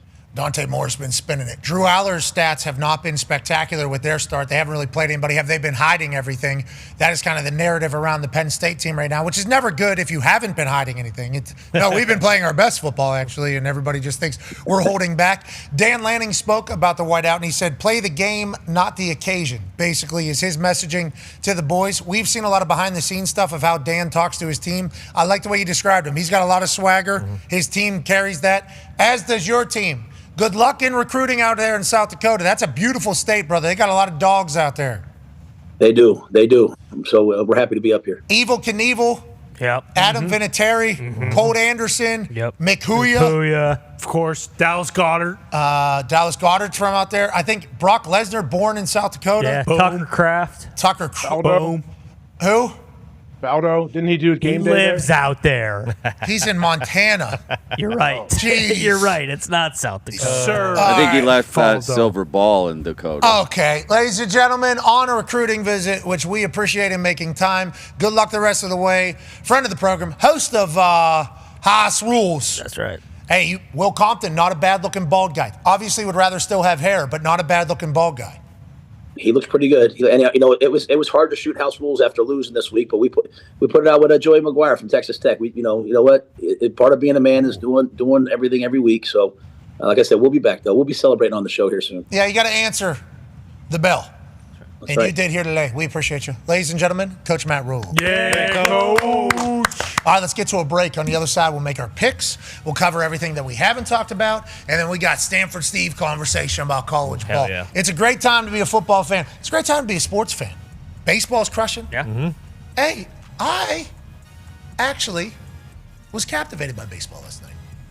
I mean, you've watched it in the past. Like, the baseball playoffs are awesome. I get, like, it's a slog getting to that point because there are so many fucking games. But look at it. 62. 162. Like, the season is going to come down to the last game of the season. Like, it's fucking crazy. And there are multiple teams who still have a chance or who could choke. But once the playoffs actually start, like that, those games they're awesome. Yeah, but if it was 100 games, Detroit Tigers good, New York Mets good. True. Right. All these other teams. Good point. Are I like good. that, actually. You know, like, but now it's 162 games. Tigers just ain't got it anymore. Hey, it's because, you know what, you got to play the whole season. Because sometimes the cream rises to the top, and sometimes the teams who are pretenders all along, they fall off. Oh, yeah. Exactly. Rest in peace. Yeah. All right. Be a friend, tell a friend something nice that might change your life. We have a Zito production on the other side. Oh, hell yeah. Really? Oh. Yeah. Zito's balancing a lot right now, crushing it all. It's been great to have him back in the office. Zito, I don't know if he can hear us right now. He's doing a lot of lot of life around him right now. He's in it. He is in it. Yeah. He is in it, and he's still making great things. This is Zito production about last weekend and Saturday more specifically, a day that I'll remember for the rest of my life. On the other side, we make our picks, and then we go into the greatest weekend of football and sports of all time. Hell yeah. All right, be a friend, tell a friend something nice that might change your life. Take 5. I think there's only one thing left to do here. I've experienced cafecito time. I've experienced the wonderful culture. I've experienced the beautiful people, and I think we got some Canes over here. We got some Canes over here. We got some Canes over here. This day in Coral Gables is going to be one that I will remember for the rest of my life. Ray Lewis started his dance right here at Miami. Ed Reed started his legendary run here at Miami. The legends of football run deep. The moments are special. The national championships are in abundance. Just last year, a lovely University of Miami woman diver from Italy won a national championship. This thing's been staring at me all damn. If you come to this beautiful campus, you will notice quickly that the students here love this university. They love this atmosphere. and I'm with everybody. I think the U is back. Give me. He's got the speed on. Oh my God. Give me the.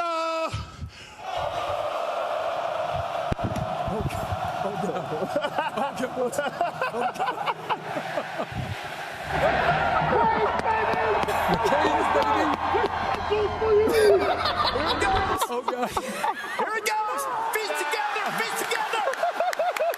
I think that was the lead so for the pencil. And he's got the U. Flashing it out.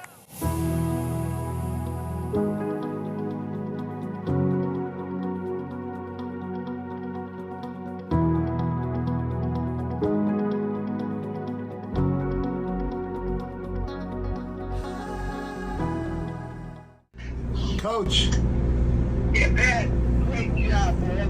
Terrific. Coach, I didn't have the microphone in my hand when I said I was doing the pencil to honor your Ticonderoga. I appreciate the hell out of you. We glad to take all the bars off you.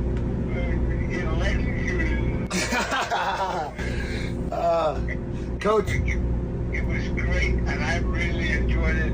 I wanted to let you know that I passed this torch. I'm doing a great guy. Coach, I thank you so much for calling and saying that. That's incredibly cool. You've done such amazing things for this sport, obviously for this show. You've taken it to levels that it's never seen before, and I'm just going to try to pay tribute, man, and do what the show deserves, if that's all right by you.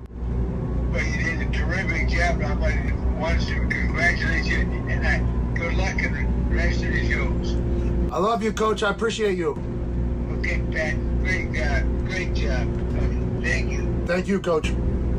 That was cool. That's sick. Holy fuck. That's really cool of him to do.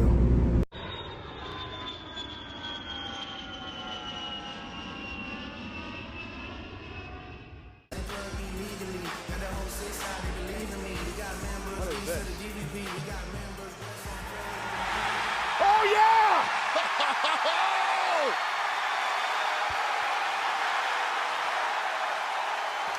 I was wondering if he was going to be here. I hadn't heard from Pat in a while. It's Mr. Indianapolis himself.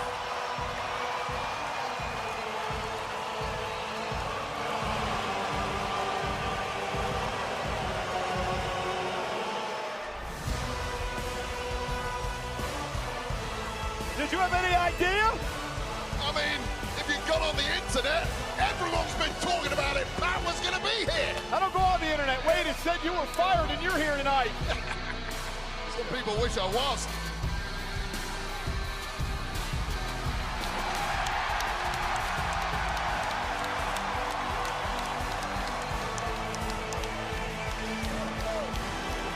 Oh, it's going to be fun tonight.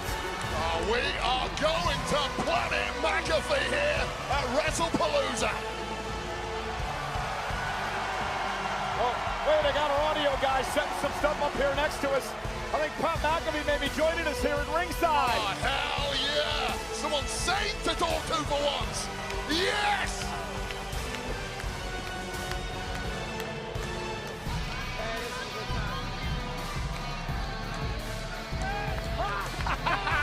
Yeah! Oh, God, it's a love fest. You're making me sick. Woo! I've never in my life seen Michael Cole as happy as he is right now. Jumping up and down like a What an electric night it's going to be. They started off early. It's going to be one of those nights, Wade.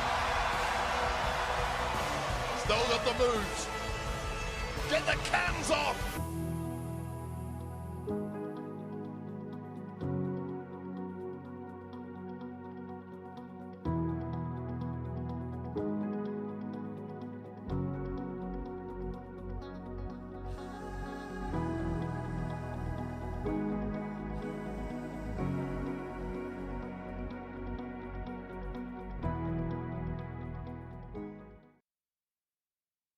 Hey, What? let's go. This show stinks, and the fact that you listen, we are very, very thankful for. McAfee on the line with a all-time leading tackler for the Green Bay Packers. You pig! Damn it! Be a friend, tell a friend something nice could change their life.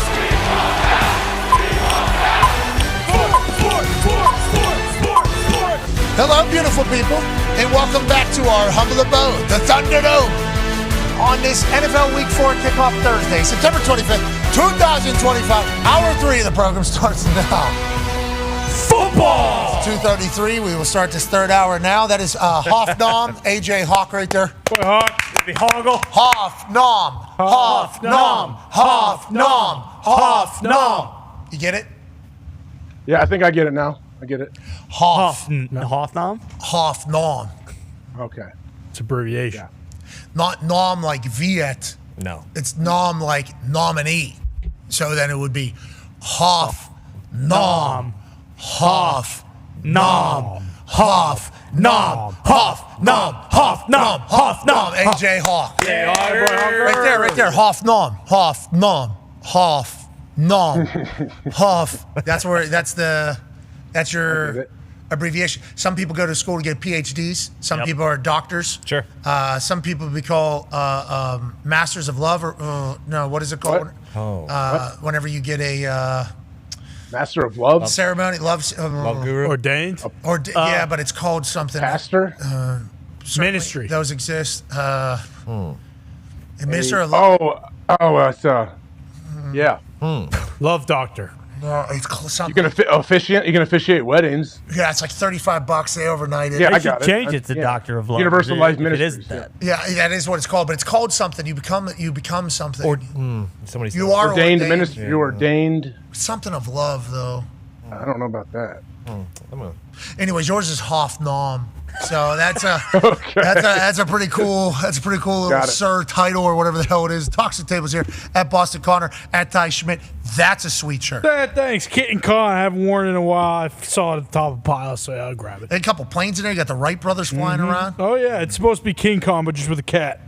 Oh, I get it, because the kitty cat. Kitty Kong, yeah. Right there at the Not top. too shabby, not too shabby. I'll tell you what, that cat would raise a lot of hell on her. No doubt about it. Yeah, especially with the way those planes look. That'd be a big toy for that cat. I mean, that would be batting the shit out of it. Cats are very athletic. Very. 9 lives. Yeah, well. Always land on their feet. No shoulder blades. Well, wait, is it the shoulder blades? Is that it? Cats do not have shoulder blades, so that their arms, when they're straight, when they go back instead of stopping, they don't stop because they don't have shoulder blades. That's amazing. So they go all the way down. I think they also, flying squirrel, they make themselves into like their body naturally like becomes a parachute, like a parachute for them as they're falling. There's 4 cats at my house. One of them is 3-legged cat. AI says, Google says, yes, cats have shoulder blades. They are called scapulae in scientific terms. Cat shoulder blades are different from those of humans in several ways. They have different shoulder blades.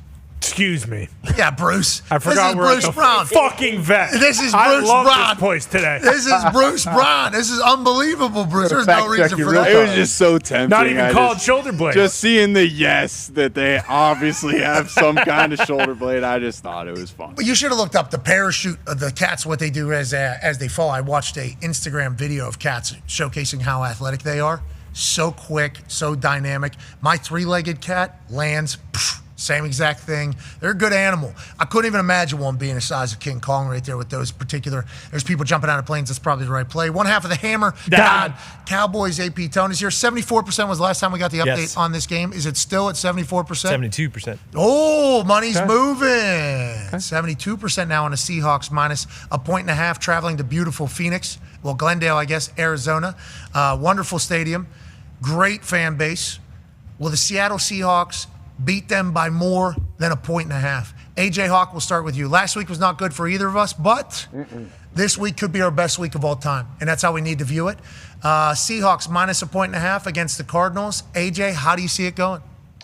So I was leaning Seahawks early on in the show. I talked about it earlier. I heard Conman talk about the Cardinals and what they have going. I understand that. I think Cardinals a little bit banged up on the O-line. We'll see. I know there's some questionable guys on the injury report, but I'm going to take the Seahawks on the road behind this fearless Sam Darnold. I think the Seahawks find a way to. I think they get it done. I think they win by 6, 7, 10. Who knows? Okay, on that note, Rappaport just reported that Zach Charbonnet, who is listed as questionable for the Seahawks, is expected to play tonight against the Arizona Cardinals. He had been dealing with foot injury, but was full participant in practice just yesterday. Okay, so we should see one of their best players on the field. Jackson Smith and Jigba for the Seattle Seahawks, leading the NFL in receiving. And then on the other side, Kyler Murray and the boys. It's hard for me to be even. I used to bet on the Cardinals a lot. Remember that? Mm-hmm. It was like 2 years ago. I was like, Kyler. Because of shots and explosives. Yeah, but I was going to make some Kyler plays, but, some highlight reel plays for sure. It was mostly because I believed in Kyler. Like, I think I've always believed in Kyler. I've lost a lot of bets believing in Kyler. Beginning of the year, though, normally they start out pretty good. Yeah. 2-1 thus far.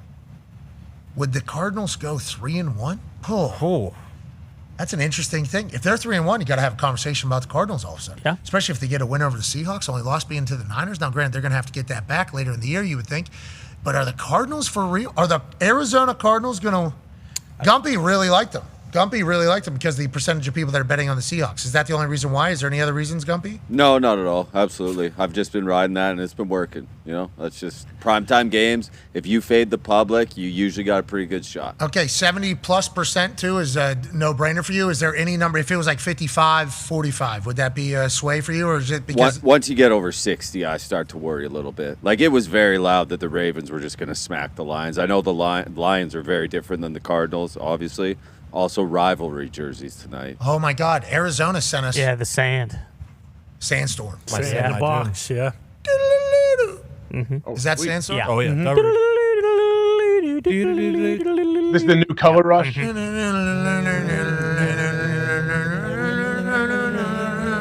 Darude, Sandstorm. Okay. Yeah, Sandstorm. That's their thing. They actually sent us their uniform. Can we get the helmet? Can you? Gumpy has it on. Yeah, Gumpy has the helmet. I don't think we can see it. Can you come out here, Gump? Yeah, Gump, can you come out to the light?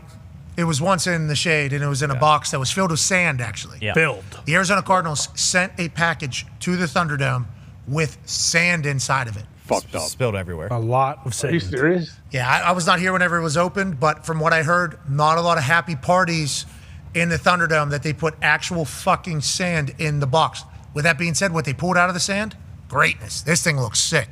Great color. Sick. Obviously, Gumpy looks more athletic than he's ever looked because of this helmet. Turn to the side there a little bit, Gumps. Oh. Okay. And the uniform, I assume, is going to match. Did the uniform come in a box of sand? Yes, there's a Marvin Harrison Jr. Tell him to bang his head on the wall a little bit, jersey see if it works. Yeah, is it a tough? Above the chips belt.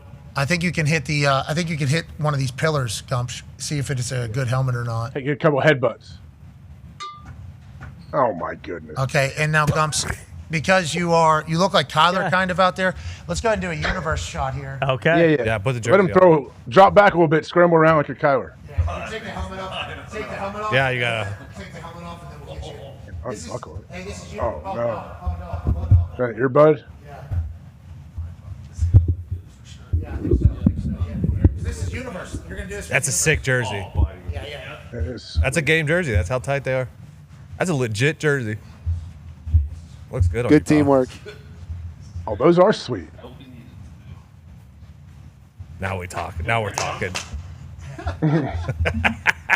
that a professional athlete? All right, Gumps. You look like Kyler. Okay. All you need to do now. Here you go. This is for Arizona. This is universe right here. Yeah. It is. This is something Sick. you would wear in public on a regular day. So I do appreciate the fact that, you know what? That can be yours, bub. Wow. That's yours. Now, Arizona Cardinals win tonight if you put that football into this hoop right over here. And that's big. It's a lot of pressure here on the throwing arm of Gumpy that is not normally the best.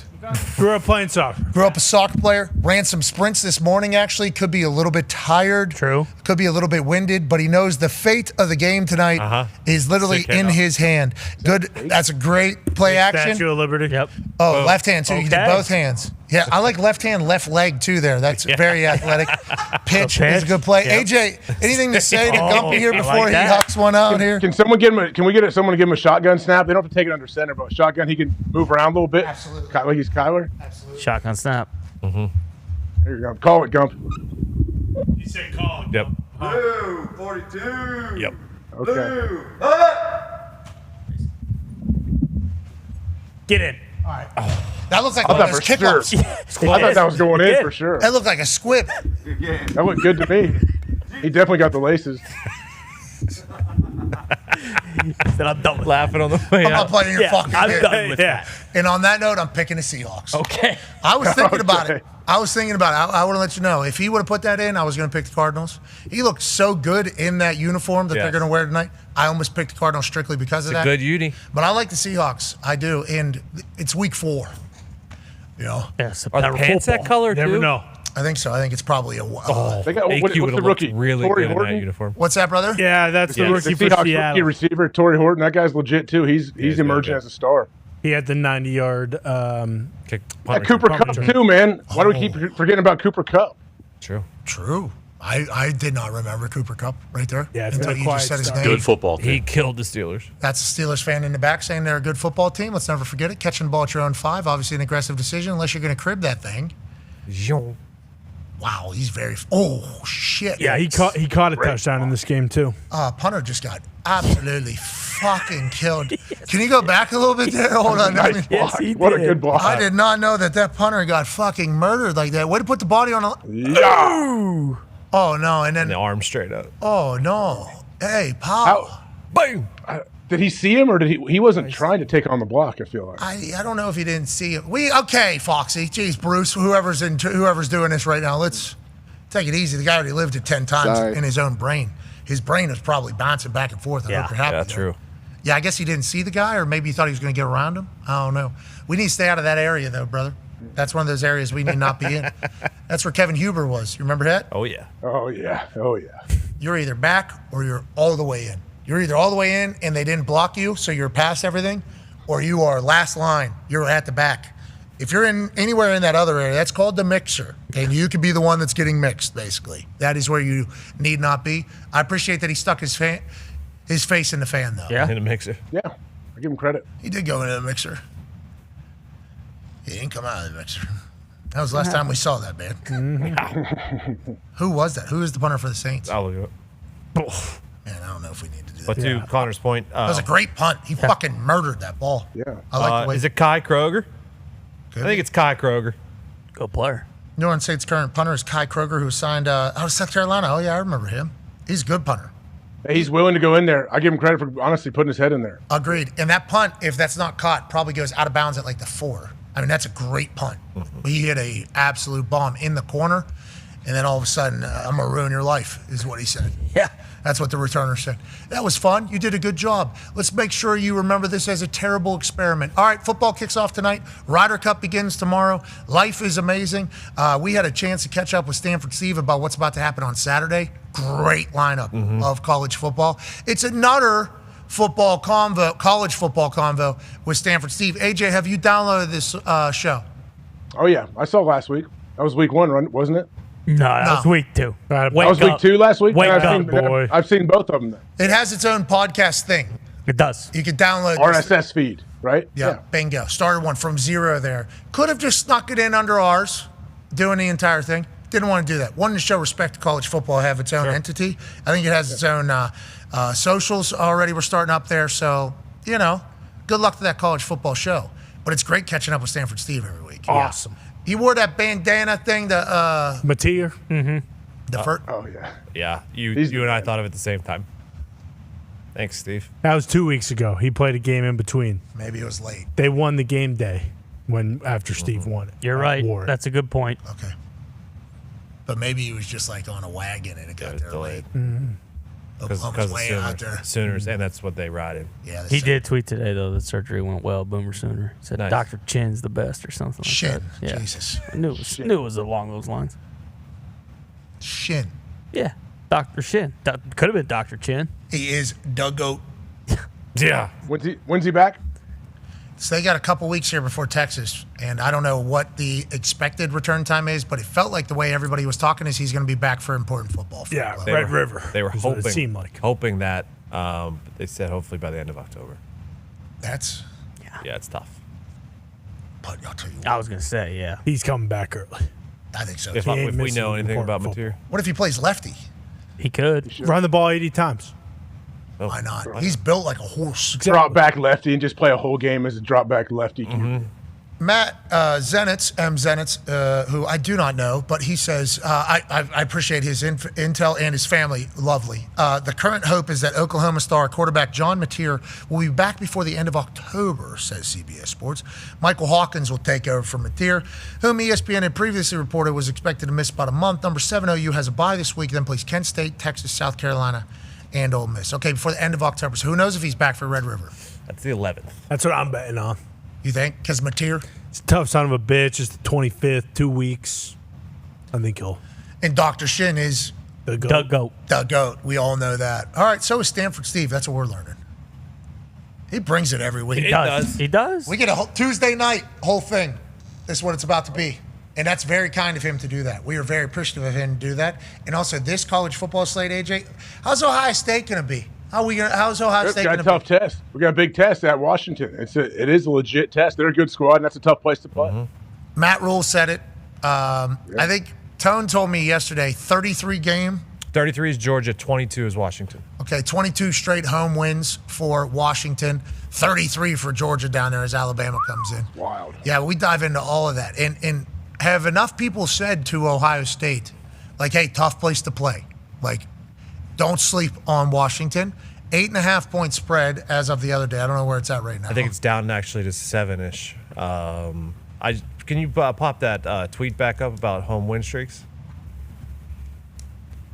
Well, whose home streak is at risk this weekend? Does anyone think Oregon and Bama's going to lose their home win streak this weekend? Yeah, I thought that was weird. I think they're just putting the longest active win streaks out. The question, you're talking about the words. It's like whenever team's social media account tells us we're about to see highlights and we get one play. Yeah, you're right. But I do appreciate the information that's coming from. Good information. That is a good graphic. 33 down in Georgia. That's a tough place to play. A lot of dogs. Yeah, they're between the head and down there. Yeah, especially with Alabama going down. I got a text from a couple of Bulldogs actually. What did they say? I don't want to name drop, but I'm going to. Colt Ford just texted me and said, go Dogs. Go Dogs. Colt Ford? Yeah, Colt Ford. So go Dogs. Brantley Gilbert talked to him last week after I picked against the Dogs. Why'd you do that? That's what he said. Overtime win over Tennessee. Felt even better. And he felt even better. Georgia might be all the way back. Colt Ford sings that song. Which one? Do it. That one. Colt Ford has got bangers. Who the fuck is Colt Ford? Whoa, whoa, whoa. I'm sorry. I don't know who that. I'm sorry. Whoa. I'm sure this is bad. I can't play this. I can't just play the songs. I can't just. Can I get is there a photo out there? You need to just go Spotify Colt Ford. Okay. You've heard 5. All right. The one like fucking toes somewhere in sand. No, that's Zach Brown. He's also a dog. He's also a dog fan, I believe. Yeah. Zach Brown also from Georgia. You know, the Highway 20 ride over there. Yeah. Maybe Colt Ford would be a good discovery for you. I think Colt Ford's not my cup of tea. No, I think he is actually. Okay, I'll try. What are you expecting from the name Colt Ford? Yeah. Cold beer. Probably exactly what I heard when I was at the AC 500. Okay. What do you think it is? Yeah, liquor in my cabinet, fucking beer in my gut, fucking meat on the grill. So what? Sounds sweet. That's what I assume. I don't think he would take you by surprise. Colt Ford has bars. Okay. Yeah. Colt Ford lived a life now. Colt Ford has lived. Colt Ford has lived a life. I'm excited for you to discover him. If we pull up a photo, I'm sure I know. I don't. To be honest, I'm not 100% sure if you did see a photo of him, and also what he looks like now versus what he has looked like. Very different. I think he had a couple of life situations kind of take place. Reform Fatso? I think so. Yeah. Okay. Has taken care of himself. Yep. Has been forced to. I think. Nice. Sure. But bangers in the set list. You should dive into Colt Ford. But what I'm saying is, all the Georgia fans are happy with where Georgia is right now. Should be. There's one woman that's talked about more than anybody else in all sports. Yeah, that's true. Just calling plays. Carly Orsay? No. Sister Jean, I know she retired. She did. I don't know if she's still getting talked about as much as she should be. In an Emina. In nomine Padre, Filii, Spiritus Sancti. No, but I think the one you're talking about. Taylor Swift, I think. Taylor Swift is part of sports. She gets talked about a lot in sports. Yeah. Right? Yeah. I think probably a lot. A lot. Decent amount. CC. Caitlin Clark, Kelsey Mitchell now. Asia Wilson just won the MVP. Serena. Do you know the answer to this? I do not. It was on cover of Us Weekly or US Weekly. Oh, yeah, okay. I knew this answer. I'm cool with whatever. I am cool with whatever. Whatever Bill Belichick wants to do. She runs digital and social. I think every team has those people that do that, and they are around.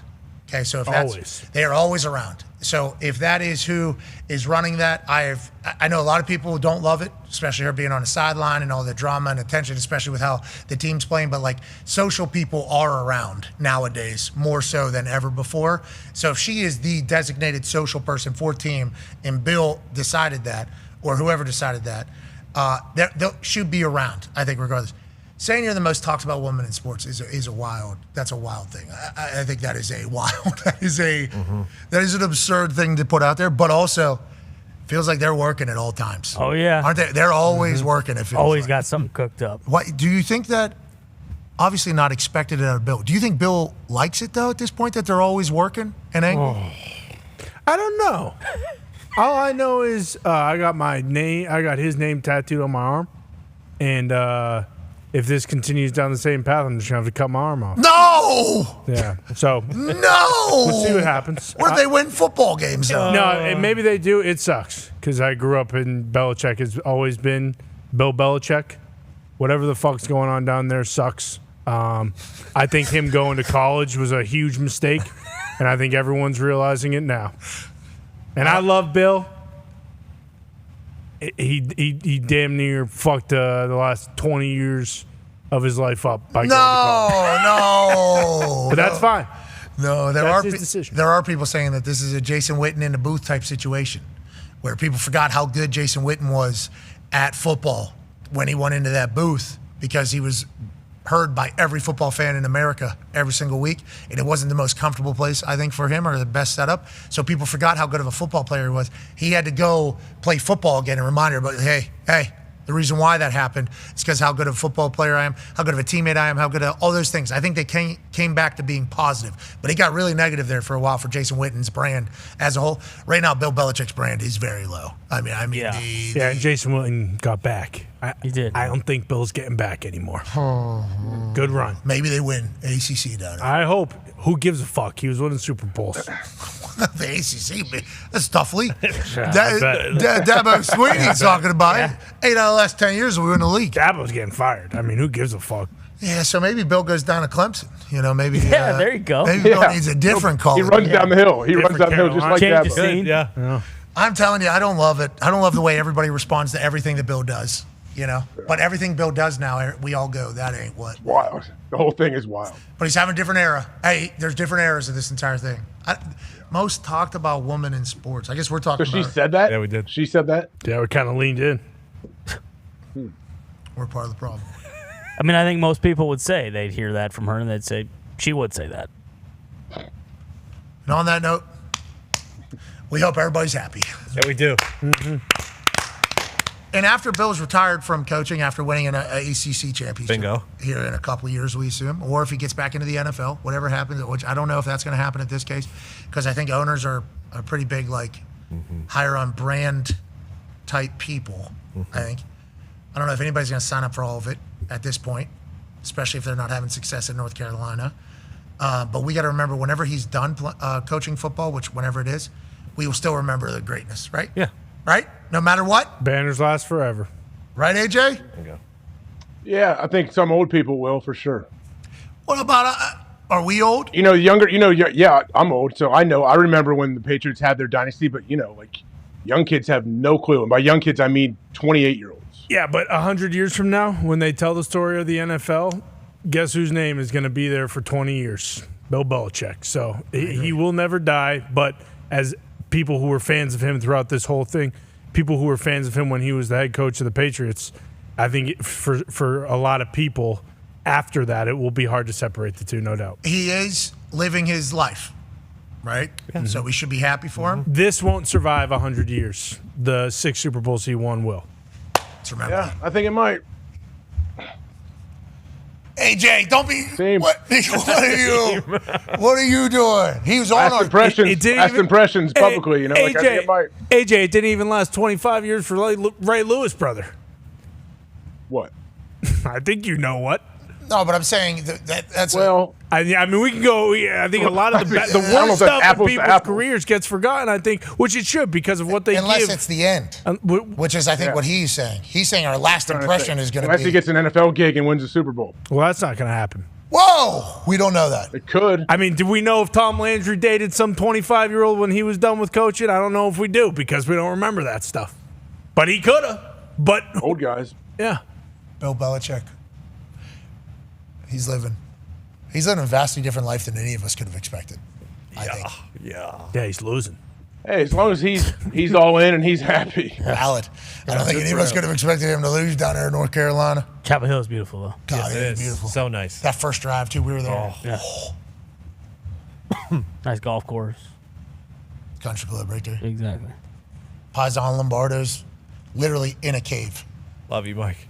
We do love you, Lombo. We got faith in you guys. Takes time. Build your roster. There's people saying some really mean things. Oh, yeah. There's like people trying to sue, I think, the whole thing. Trying to get him. Really? I'm thinking. There's a lot of shit going around down there. As soon as he got there, there's just been a lot. It's been a. But if you win games, guess what? All goes away. That's football, baby. Mm-hmm. It's always going to be year 2. And then year 3. And then another one. And magazine cover 2. That's and right. Cover 3. And then another one. They didn't pose for that, to their credit. What? It's a picture from a while ago. We know that. A picture from a while ago that they posed for. They didn't pose for a cover of a magazine. They didn't bring him into a studio and say, "Here, we're on the cover of Us Weekly." Yeah, and they definitely didn't pick that photo either to be used as the cover. I think she may have had some creative control over which picture was used. Yeah, I think that's right. If this relationship unfortunately doesn't work, I can't wait for Bill to be the Golden Bachelor. Oh, yes. Oh. Boom. I didn't even think about him. There it is. This relationship is going to work. I said if it unfortunately doesn't. And he's the Golden Bachelor and she's the Bachelorette. We'd like to put emphasis on unfortunately. Then, Yeah. If it unfortunately does not. But we think it will work out, especially with how committed he seemingly is. Because we love. I mean, he's got to be fully committed to this. Yeah. For everything. He's on magazines. He's doing Instagram. He's doing the entire thing. So we are happy for him. But, boy, they got to win some fucking games. They got to win some games. All right? Be your friend. Tell a friend something nice. Like, hey, here's something nice to a friend up down there in North Carolina. You guys need to start winning games really soon, really fast. Okay, it's going to get really low. You know that, though. You guys have been born in it. Mm-hmm. They'll figure it out. Yeah. I don't like the most talk. It's like Taylor Swift actually. Mm-hmm. She's sports girl. Yeah. Loves ball. That's Jordan. That's Jordan football. We're in this thing together. Never forget it. Let's enjoy tonight. Are we all in the Seahawks? No. You're on the Cardinals? Mm-hmm. I like the under. Cardinals. Goomps on the Cardinals, right? Talks the tables both on the Cardinals. Yep. Yeah. I like the under. 40.5, you like the under. Yeah. Gump, you're on the Cardinals. Yeah. All of a sudden, are you starting to wonder that everybody else is on the Cardinals with your kind of thing? It's percentage. It's not this room. Bruce, who do you like? I'm with Tony on the under. I would take the Seahawks if it was a gun to my head. I had to pick a side. Nick? Go Hawks, go. It's a good football team. Steelers need Seahawks. You're going to see a guy, Wilson, for the Cardinals. And I only know this because I've watched it live twice. This guy brings the fucking wood. It's not just Buddha anymore. There's another guy back there. Safety?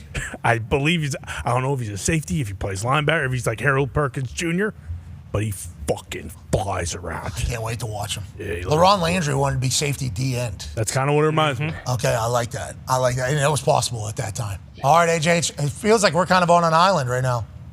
We are. I'm holding strong, though. 73% island. No, that's people we don't know. Oh. Yeah, we don't know that. Talk about our friends. And that number, who knows? Who knows? On that, rest in peace, Consig. Yeah. Hell yeah. Have a great night. This is a dream come true, getting to talk ball for a living. And the fact that you guys let us do this, we're incredibly thankful for. Another football convo with Stanford Steve follows this. Let's have an incredible night. Team on me, team on 3. 1, 2, 3, team. Goodbye. Welcome back to another college football convo with Stanford Steve. That is Stanford Steve. We're incredibly honored that we get a chance to hear his big-ass brain spew out college football knowledge every single Wednesday of the football season. It's been a fun little game. Yeah. It's been a fun little game, this entire thing here. Talks tables here at Boss Connor and at Ty Schmidt. 9-year NFL vet and UConn Husky legend. Yes, sir. Ladies and gentlemen, Darius J. Butler. Big And then one half of the hammer, Dahn. UConn won? Of course. Yeah, right. Against a team? What happened? Was it a bye week? Would they barely beat Holy Cross? Ball State. Ball State. Ball State. Was it here? Was it at Ball State or was it UConn? No, it was at UConn. Home field advantage up Yeah, I there. had to get it done. One of the worst. Especially for football. You guys still on that airport up there? No, East Hartford. Have some respect. Terrible. Okay. It's the worst. That place so windy. I mean, it went Dahn, which was cool, and you guys had a good little dog pound down there. Home field advantage. Yeah. I guess that is a way to describe it. I had a 7-yard punt up there, so I will always hate that place. See? Yeah. Shank to the right, bad motherfucker. It was when I was good, too.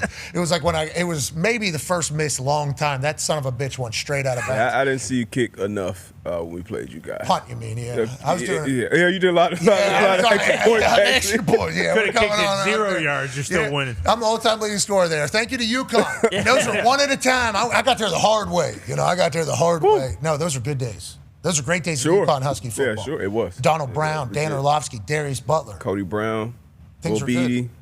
Things were good. Yeah, great. You guys will get there again? Yeah, Beat Ball State's first step back. Exactly. One half of the hammer, Dahn. Cowboys college football author AP Tone is here now. Boys, Tone and Stanford Steve, I want to let you both know we appreciate your college brains and mindsets. Sure. Whenever we're looking around the college football landscape, and although there's a lot of great shows that are kind of ancillary shows around college football, we thought, man, I think we should get into that game. Stanford Steve, you're the perfect guy for it. We appreciate you so much. Let's get started on this beautiful college football week. And what should we be thinking about as we head into another electrifying weekend of ball? Ranked matchups all over the place. We thought last week's slate was great, Pat. We got a monster slate. Let's get to them. We'll be there. It's number 6 Oregon at number 3 Penn State. Both teams have dominated against inferior opponents. You see the stats. Oregon only scoring 50 a game. That's third in the NCAA. Penn State only giving up 5.7. Everybody's going to talk about how they haven't played anybody, but Oregon's been more impressive because of the offense and what Dante Moore has looked like, and everybody still is waiting to see that pro level of Rhule. My question to you guys is, Oregon's ranked 6, but does the lower-ranked team win this game? Yeah, I know that's a good question. And obviously that's what we're all trying to figure out before Saturday. That's right. Especially when we're going to be amongst the whiteout, up there in Happy Valley. It's going to be awesome to get a chance to experience all of that in the vibes of a whiteout. The last time we were there, that's a noon game, because with the way Fox's schedule is, the biggest Big Ten game of the weekend is normally going to be at noon. So us having a game day opportunity at a place while also it being a whiteout is awesome. Like, I'm very excited to feel it. Just because we have some Penn State alum friends, AQ Shipley, his team actually takes credit for the whiteout created. Sure. Being created. They're like, well, our team, we were 2-0 with this thing. We started this entire thing in 2007, I believe is what he said, if we had to go back. It's one of the greatest traditions in college football. We don't get to see it nearly as much with the way things are scheduled these days. That place is going to be alive as Oregon comes in there. Rhule and Penn State team haven't shown much, haven't played much. Just to Stanford Steve's point, Oregon hasn't had to play that many difficult games. They have shown a lot. They've looked like they've been a little bit more explosive, a little bit better on both sides of the ball. Does that matter this weekend is what Stanford Steve and I both want to know, AP Tone. Yeah, I mean, technically, we don't know shit about either of these teams yet. You're watching right now. You're watching Kenyon Sadiq, who was the tight end who scored 2 touchdowns against Penn State last year. If you remember, he hurdled a guy. He is awesome. He's a matchup nightmare. But Oregon has looked crisper. Neither team has played a game, I think, closer than 28 points. Oregon has looked crisper. Aller, I think, only has 4 touchdowns passing on the season to 1 interception. Dante Moore has looked better, but I mean, neither of these teams have played anybody yet. So, how are we going to judge this? Obviously, this is I saw that. This is a great coordinator game. Obviously, Jim Knowles kind of gave the Oregon fits in the playoffs last year. Not kind of, definitely gave Oregon fits in the playoffs. So what adjustments will they make there? Kotelnicki, the OC, in his second year at Penn State. Will Stein, the OC for Oregon, is great. Tosh Lupoi, the DC. Like, it's a great coordinator game. Obviously, Oregon has the advantage in the head coaching position. I think everyone kind of agrees there. But it's also a great uni game. Great uni game. We don't know shit, though, so I'm very excited to watch this one. Well, other guy, when it comes to Oregon, and last week was the first Oregon game I actually watched just because they have played poopy teams, but it was the Platypus Bowl, and who the hell doesn't need the Platypus? You need the Platypus Bowl. By the way, Steve, I was with you on Oregon. 34 points they win by. I've never, hated half a point more in my life, but Dante Moore, he's unbelievable. I think I didn't have any respect for him or didn't really know him going into this year because he transferred from UCLA. Is he considered like a top 5 pick right now? Because he's spinning the pill. And personally, I know the whiteout's cool. Feels like Oregon beats the piss out of Penn State. And this is just these are Wednesday thoughts. These are Wednesday thoughts. These are Wednesday thoughts. But don't say, whoa, other guy. You asked, what do we think's going to happen? And I'm telling you, I think Oregon is going to dog walk them because James Franklin doesn't know what's on his own burger. Hold on. And it's a turkey burger. Hold on. Didn't know what the restaurant was. They didn't know. Problematic. Yep. Didn't know what was on it. Tough. Uh-huh. Found out what it was. Oh, yeah, it's turkey burger. No thanks. We got a cow farm, dairy farm. There's cow. I see beef. I see beef from the Penn State University. Right there, a Pennsylvania beef. Yeah. Oh, those are tough fucking beef. 100% grass-fed. Absolutely. And they're walking up them hills. Yeah. And down them hills. So they're strong. And there's a lot of rain, so they're laying down and standing up and laying, and they're squatting. I mean, these are jacked cows. So he did have a turkey burger. And he didn't know exactly what was on the burger. But I'd like to think that's because he only wanted a beef burger. So he maybe doesn't eat the turkey burger as often because he said, I came with the position. Head coach of the team gets a burger at this place. They name it after me. And this is what they told me would be best for their business. And then they showed me their kids and said, we're just trying to sell some burgers for the good of our kids. And this is kind of our niche. And Coach James Franklin said, whatever the hell you want that burger to be. Yeah. And maybe he's a hero. And that's why he won't win. What? Yeah. That's why he won't win. He's a hero. Because, that situation I just laid out could be true. It could be. It could be. You know what Dan Lanning would do? I don't give a fuck. I want a hamburger with cheese on it and bacon and all the accoutrements that I would expect from a traditional burger. You think Coach Lanning? Yeah, I do. He's dropping accoutrements. What was that word again? Accoutrements. Okay. You think Coach Lanning's walking? The fixins. There we go. Boom. I do. I mean, maybe Lanning drops that motherfucker in just normal conversation. I'm not 100%. We don't know. I don't want to judge too early. But if he did go in there and say the accoutrements need to be the shredded lettuce chilled. Yeah, exactly. Oh, my God. Tomato? Exactly. I'm not a big tomato guy. I'm a thin I don't tomato like guy. the way that I'm thing a damn moves. same. Yeah. You need the Thin tomato. You need Onion sometimes. Oh, I'll do that. I like the blocked little shredded. Not the diced. Okay. Diced is too small. I like the little chopped onions. There you go. That's what it's called. Chopped onions. Like the core pounder with cheese. The McDonald's onion. Yeah. That is the one I'm talking about. But to Ty's point, I'm going to say 2 words, and you tell me the first thing that comes to mind. Okay? Zit. Dog. Dan Lanning. Yeah. Turkey burger. Okay. All right. James Franklin. All right, we're back to you, Stanford Steve. I don't think that's fair. James Franklin saved a family and their business, letting that turkey burger sell it. And guess what? He's destroyed a Colt in Penn State. And I like that because I don't like Colts. But still, when it comes to ball, I would love to see some good Penn State ball. And here's how everyone feels about Penn State. Josh Pate put out a tweet last night, and it said, if you had to save the entire world, the entire fate of the world lies on if you had to pick Oregon or Penn State to win this game. Who would you pick?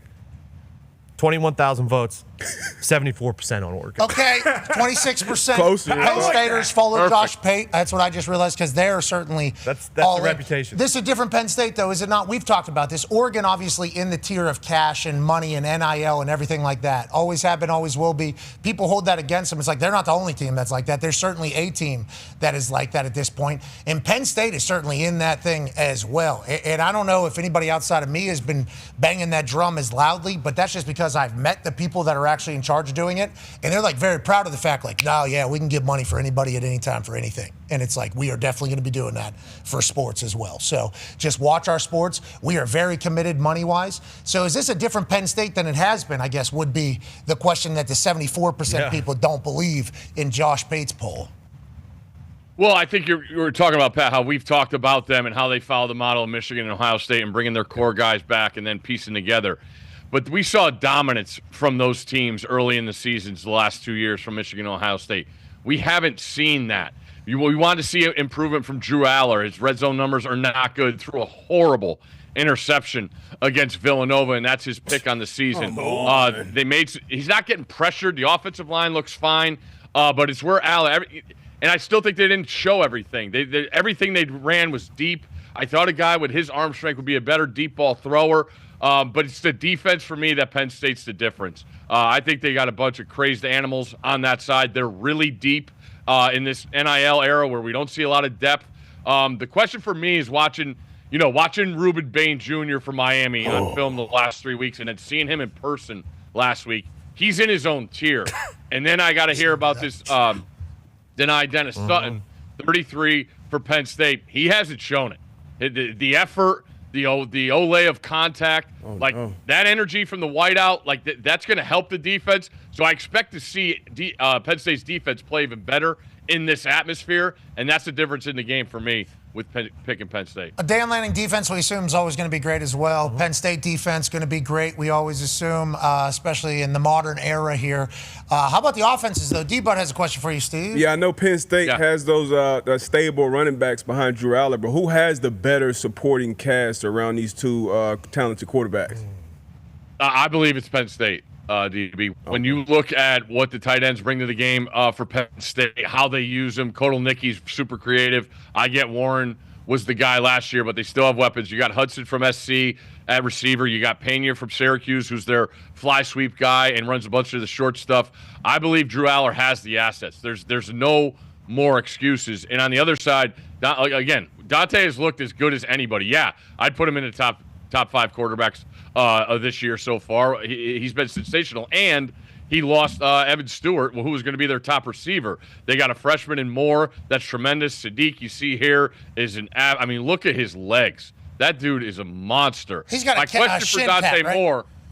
Yeah, I think he's got a shin tat. If I remember, he was jumping over a guy right in front of me, and he had a shin tattoo. I think, from what I remember, the toughness just of a shin tat.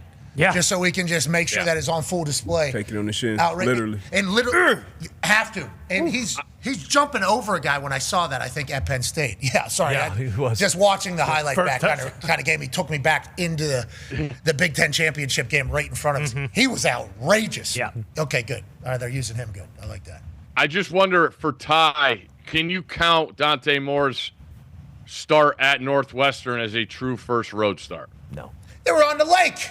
Yeah, hey, that's a tough atmosphere. They were on the lake. There was metal bleachers like it was a high school game. Yeah, exactly. Wind coming off, oh boy, it's crazy. It's crazy. You think those boys playing for Oregon are used to going and playing in a high school stadium on a lake out there? No way. What was that? What time was the game? Noon. Yeah, it was a noon one. It was a sleepy environment. 9 a.m. raining. Bring your own juice. Yeah, I mean that is.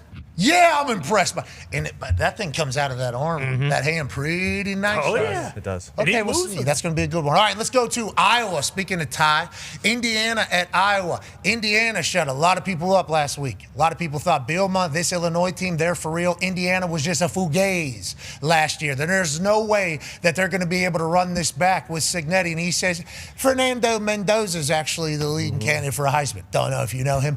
And you can Google that, and I believe that's accurate right now. And on that note, John Mateer, man. Yeah, it sucks. I am so bummed out for John Mateer and for Oklahoma as a whole. I don't know who or how the backup quarterback situation is going to go for Oklahoma, but this dude was the leading Heisman candidate for a reason. This dude had captivated all of us. I started saying that Oklahoma was the best team in the country because of this guy, and then boom, thumb surgery, out of action for some time. It's like, that sucks for everything they had going over there. Arbuckle, the offense coordinator who came with John Mateer to Oklahoma from Washington State, obviously good offensive guru and everything. We assume they will continue to have success because of the entire team around them. But boy, that was a brand and a name that was going through the roof. Stock up and to the right quickly. And that sucks, Stanford. This sucks. For all of college football, this sucks. Yeah, it's brutal when you start messing. The thumb. You don't know. I mean, he played the 3 quarters. They said it happened in the first quarter. How tough is that, dude? Leading the comeback drive in the fourth quarter. We were there to see him. His build is way better than I thought. His legs are when you want a quarterback to carry the ball in the SEC. I thought he was built for it, and now he gets nicked up with this deal. They do have Hawkins, the backup, who actually started against Texas last year. They have a bye, Kent State, and then Texas. So hopefully, they still have a ton of ranked teams to play on that schedule. So again, it's that fine line of making sure he's good to go because you still got everything in front of you, and they've been as impressive as anybody in the country. I'm with you. It sucks the timing of all this for Mateer. Okay, on that note, Fernando Mendoza now, quarterback for Indiana, Heisman favorite, and that's crazy. Obviously, a year ago at Cal, he balled out and put them onto the national stage, and then Miami goes in there and beats them in a very electrifying thriller of a finished comeback win out there. And Cal's entire program, I think, is still going to go up and to the right, but they lose a lot of their guys. Ott leaves and Mendoza leaves. Now Mendoza, Heisman Trophy favorite for the Indiana Hoosiers, who beat Illinois by 53. Didn't score 53. They beat a team that was ranked top 12, I think. Top 10. By 53 points. And it's like, obviously, I think the people in Indiana knew they were going to win. I think I thought they were going to win. I didn't know, but I thought they were going to win. I don't think you ever really know at this stage of the entire thing. But everybody thought Illinois' team was going to be able to prove that Indiana was a fluke for 1 year. They're seemingly all the way back. And what Cignetti's saying about Iowa, they have a lot of respect for the Hawkeyes as well in this game. This is huge, I think, for the entire Big Ten almost. Is this this is a Big Ten conversation game here. If Indiana and Iowa even start to be at the same level, it's like all of a sudden the entire conference heightened massively in a time where there's only a certain amount of spots for playoff teams. So this is huge. I don't think beating Illinois by 53 was long-term good for the Big Ten as a whole.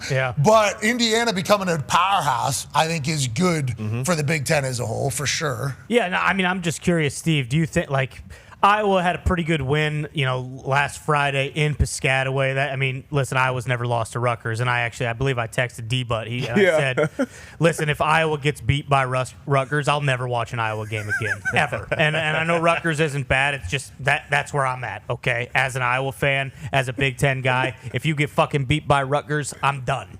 But they won. Then they won by 10. So, guess what? I'm back. I'm very invested. And Gronowski has looked better each and every week. Ultimately, though, do we think that Indiana's going to go in there and have a similar offensive performance? Because although Iowa scored 38 last week, if this is a shootout, there's just no way Iowa can win this game, right, Steve? Yeah, I agree. With the inaccuracies I've seen from Gronowski, now he's shown me a ton in the quarterback run game. He's been sensational in that. I believe it was 3 against Rutgers, and as to your point, they needed them all. The matchup to me is Iowa's defense.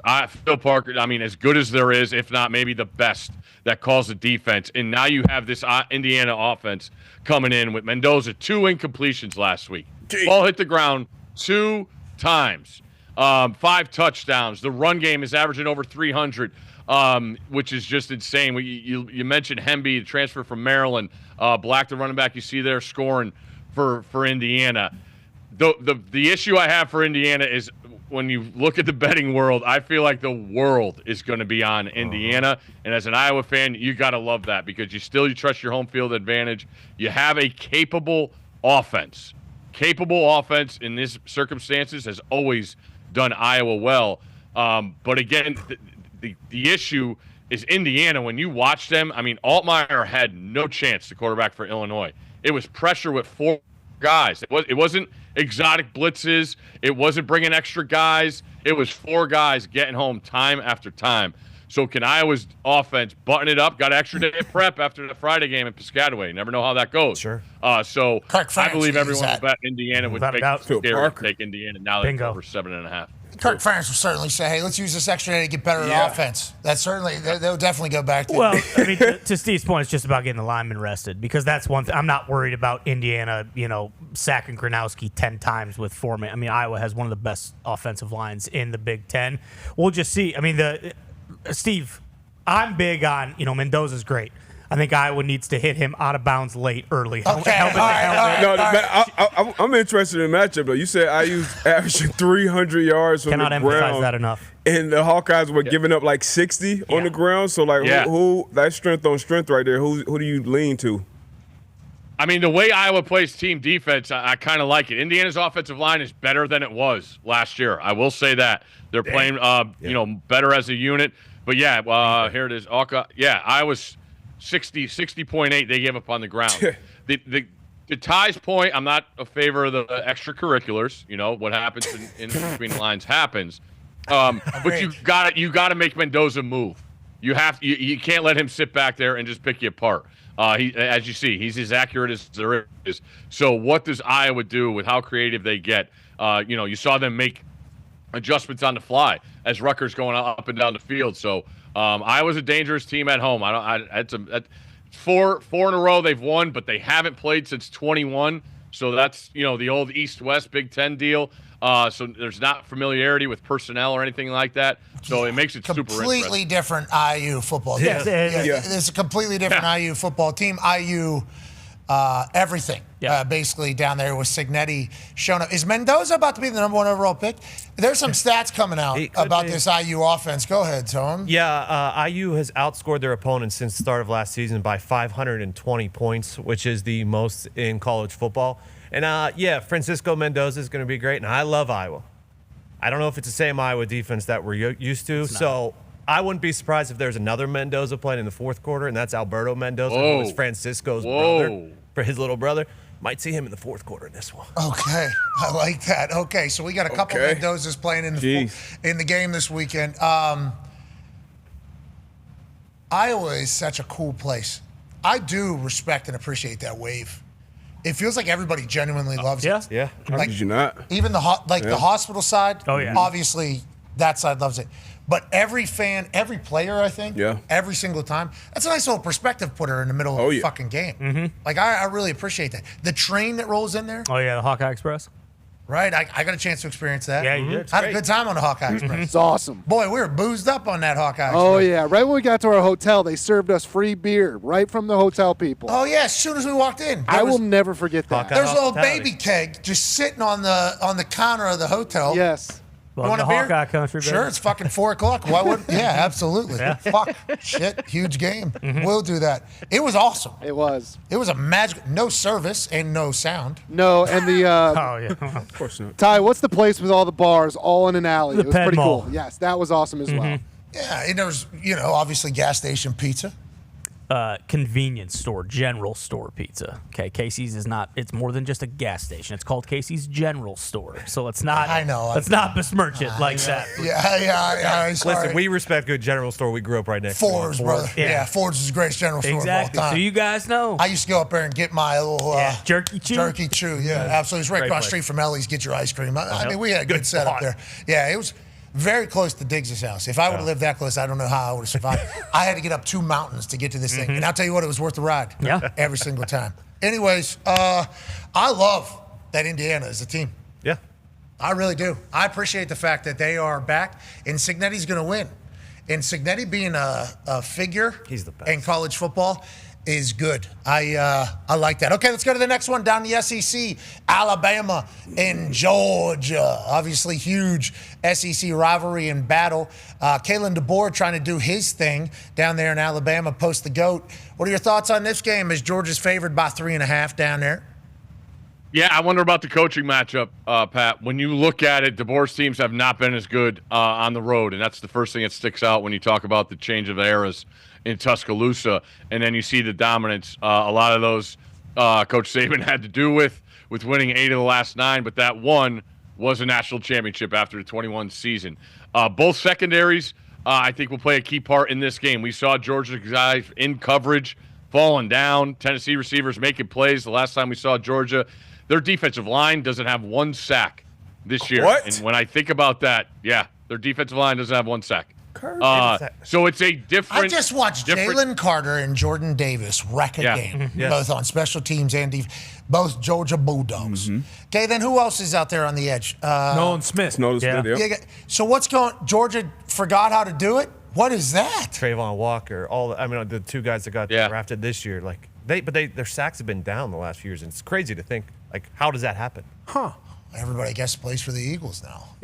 But Kirby. So my thing is, you think Bama and you think Georgia and you think defense, right? Yes. Last 5 matchups, these teams have scored 75, 51, 51, 65, and 65, 61.4 points per game.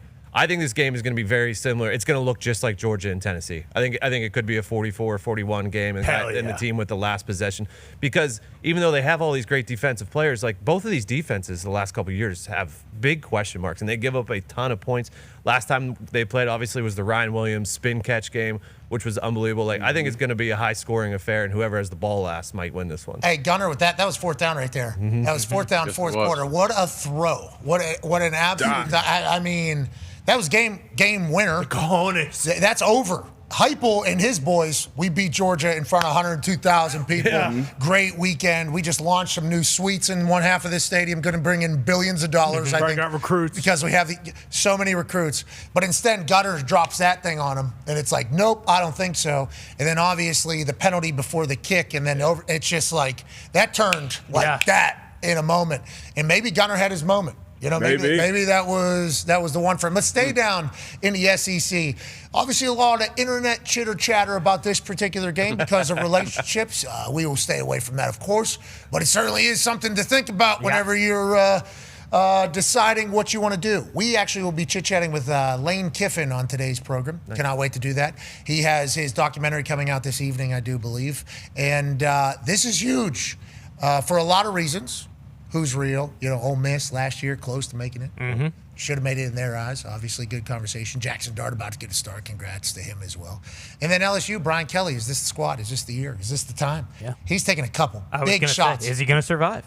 Yeah. Especially against, this is going to be high flying. Yeah. He might take a helmet to the jaw this week. He's been on the ground multiple times this year, Stanford Steve. I don't know if you've seen that in white paint. Brian Kelly both got slaughtered by a ref and 2 guys. 2 defensive linemen, or trenches guys. So we'll see if he can make it through it. But what are your thoughts on this particular game down there? To me, it's about LSU's offense. Their defense has shown to be they're in the conversation for the best in the country. But that offense, with the lack of run game, the lack of execution up front, that's Tony and I have talked all year. It feels like every week, like LSU's offensive line, can they do it?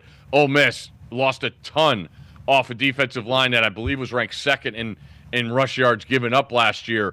So can LSU run the football and keep Ole Miss and Trinidad off the field? That's the biggest question to me. It also seems pretty simple because Lane just told us to take the over. So I might just do that, sit back and watch, because that seems like the easiest thing, knowing his confidence in his abilities and what that brings to the table. But this is a great game. These teams have played unbelievable games. Last year, LSU didn't lead in the game until the final horn in overtime. And that was the coming out party for Nussmeier. Nussmeier was tremendous in leading a comeback last year against Jackson Dart. So there is plenty to like in this whale of a 3:30 slate we have on Saturday. Does LSU's defense traveling be enough for the win against Lane in that offense? For the win, we'll see. Steve, you said something very interesting in there. You said Trinidad, which is Trinidad Chambliss, who is the backup quarterback for Ole Miss to start the season. Simmons, who was the starter, who was the backup last year to Jackson Dart, got hurt. Trinidad Chambliss comes in. His 2 starts, he's thrown for over 300 each game. And ran. Yes, and ran. But Simmons, I believe, is healthy again. Do you know that Lane is starting Trinidad Chambliss in this one? I don't think you could start Simmons unless he's 100%. I mean, he brought him in what was that, 2 games? The Arkansas game? Yes. He was in one. He threw a touchdown pass on one leg. And with this ferocity of LSU's defense, they can get pressure with minimal guys. I think Trinidad brings more to the table because of his quarterback run game. So We don't know. I'm assuming Trinidad because of what he looked like, and I know he's 100%, but Lane will play this game all the way up until kickoff. You know that. Where'd Chambliss go last year? Ferris State. Ferris State. D2 national champion last year. Hey, got a ring. Yeah. You boys got one of these? That's for the good of the squad. That's for the team. Yeah. That's for the D2. That's right. And now that could be for the Ole Miss as well. All right, let's go to the Big Ten, last big game of the weekend as college football is about to be awesome. Yeah, this is the most compelling game to me because we get number one on the road in their quarterback's first true road start, playing in Washington. It's the loudest place I ever played in. It's serious. And on the other side, no one has talked about Damon Williams and Coleman, the running back, who's an absolute stud and enjoys contact. So is this your normal Ohio State team that rolls in with 5 stars on defense, takes care of business while the offense figures it out and comes out with a win? That's to remain to be seen because I still believe the number one team in the country is up for grabs. And if you ask 5 different people, you could get 5 different answers. It's Miami. I'll tell you what, they're a good team. I agree. They're good. I Been agree. the most dominant. Hey, did you see that home field advantage? They're putting out videos of how awesome that stadium is for them. Now, they glad they're continue to showing rock, which I think Cristobal is going to do. Yep. It's going to continue to be special down there. Yeah, that video you were talking about was sick that they had of the D lineman from the sideline Yes. when he was just enjoying the Bang, entire yeah. atmosphere. You mentioned it earlier, that D lineman. It was Bane. electric. It looked like Gladiator. Bane, yeah, yeah, Bane. that's Bane. both. My bad. Yeah, Bane. Yeah. He's doing He's doing Bane. Yeah, that is literally what he's doing. Is that? Yeah, it is awesome. And then Cristobal loves that shit too. And how about him? Like, we don't want to. We just want to work. There's a lot of shit to do. It's like every answer he was given, he was talking to in the locker room. Yeah. Like, we haven't done shit. We just want to work. Just keep doing what we're doing. It's like, all right, man. I like that you're locked in down there. What if South Florida goes? They will. They will. I'm talking I about think- Miami. Yeah, and look, there won't be a lot of people saying the U is back. The U is back. Real UN fans are not back until you're playing and winning the national championship. And they have the squad to do it. They have the coach staff to do it. But you said something there that Connor obviously reacted to. You said Washington was the loudest place you've played in. This is, Sayan's first experience on the road. You didn't? I thought you did. No. Oh, okay. But tell me more about this home field advantage up in Washington. I don't think a lot of people are familiar. Well, it's bigger than Autzen, DB. So, like, out there they have these overhangs, right? So all the noise goes up off the overhangs and comes right down onto the field. And when you're on the field, all you do is look up and see these big-ass overhangs. And it's loud as hell. They used to do a thing back in the day where they would let the visiting team come out in the tunnel when the two teams came out of the same tunnel, and they would have Washington teams, like the special teams guys in the front, and then the whole team would come in the back. It would be a black tunnel. They would just start barking dogs like maniacs. And it was the craziest thing you've ever seen or been around. But now the remodeling, you see the size of those overhangs. The decibel, I think they still have the record, 133. We're double checking that this week. But it rocks, man. It really does. And it's always got some kind of mist or rain that you don't see coming, kind of like Miami last week, but I know you're familiar with those South Florida rainstorms. But no, it's a truly, and everything's purple. It's a really, really tough place to play. And I get into it with Oregon people all the time because I say Washington's louder because from my experiences, it definitely was. It does look like it's built to be loud, certainly just like the Seattle Seahawks Stadium where it's built like straight up where whenever you one yell is like actually 4 yells. Yeah. So it's just like a sound chamber in there, which is perfectly built, especially for a football team. That place was beautiful when we were there. There's a lot of conversations around football at that time. State of Washington, a lot of things that were being said to me and about me and what people wanted to do to me. So us flying over to Washington was certainly something I was a little bit worried about. Like, how's this going to go? And then they showed up. They were out there like 1 a.m., midnight, throughout the entirety. Then what's that mountain? Mount Rainier. Rainier is like right there in the background. It was a beautiful campus. And the stadium obviously got a chance to do the show from there on Friday. Glorious setup. They were very kind. Obviously, a whole new regime up there.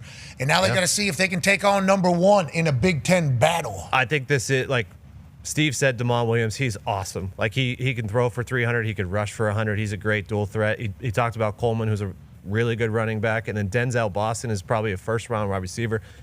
I think it's definitely the best offense they're going to see so far this season. Yes, they played Texas, but the Texas offense, through those first, 3 games or whatever, was not as good as this Washington offense. So it will be exciting to see.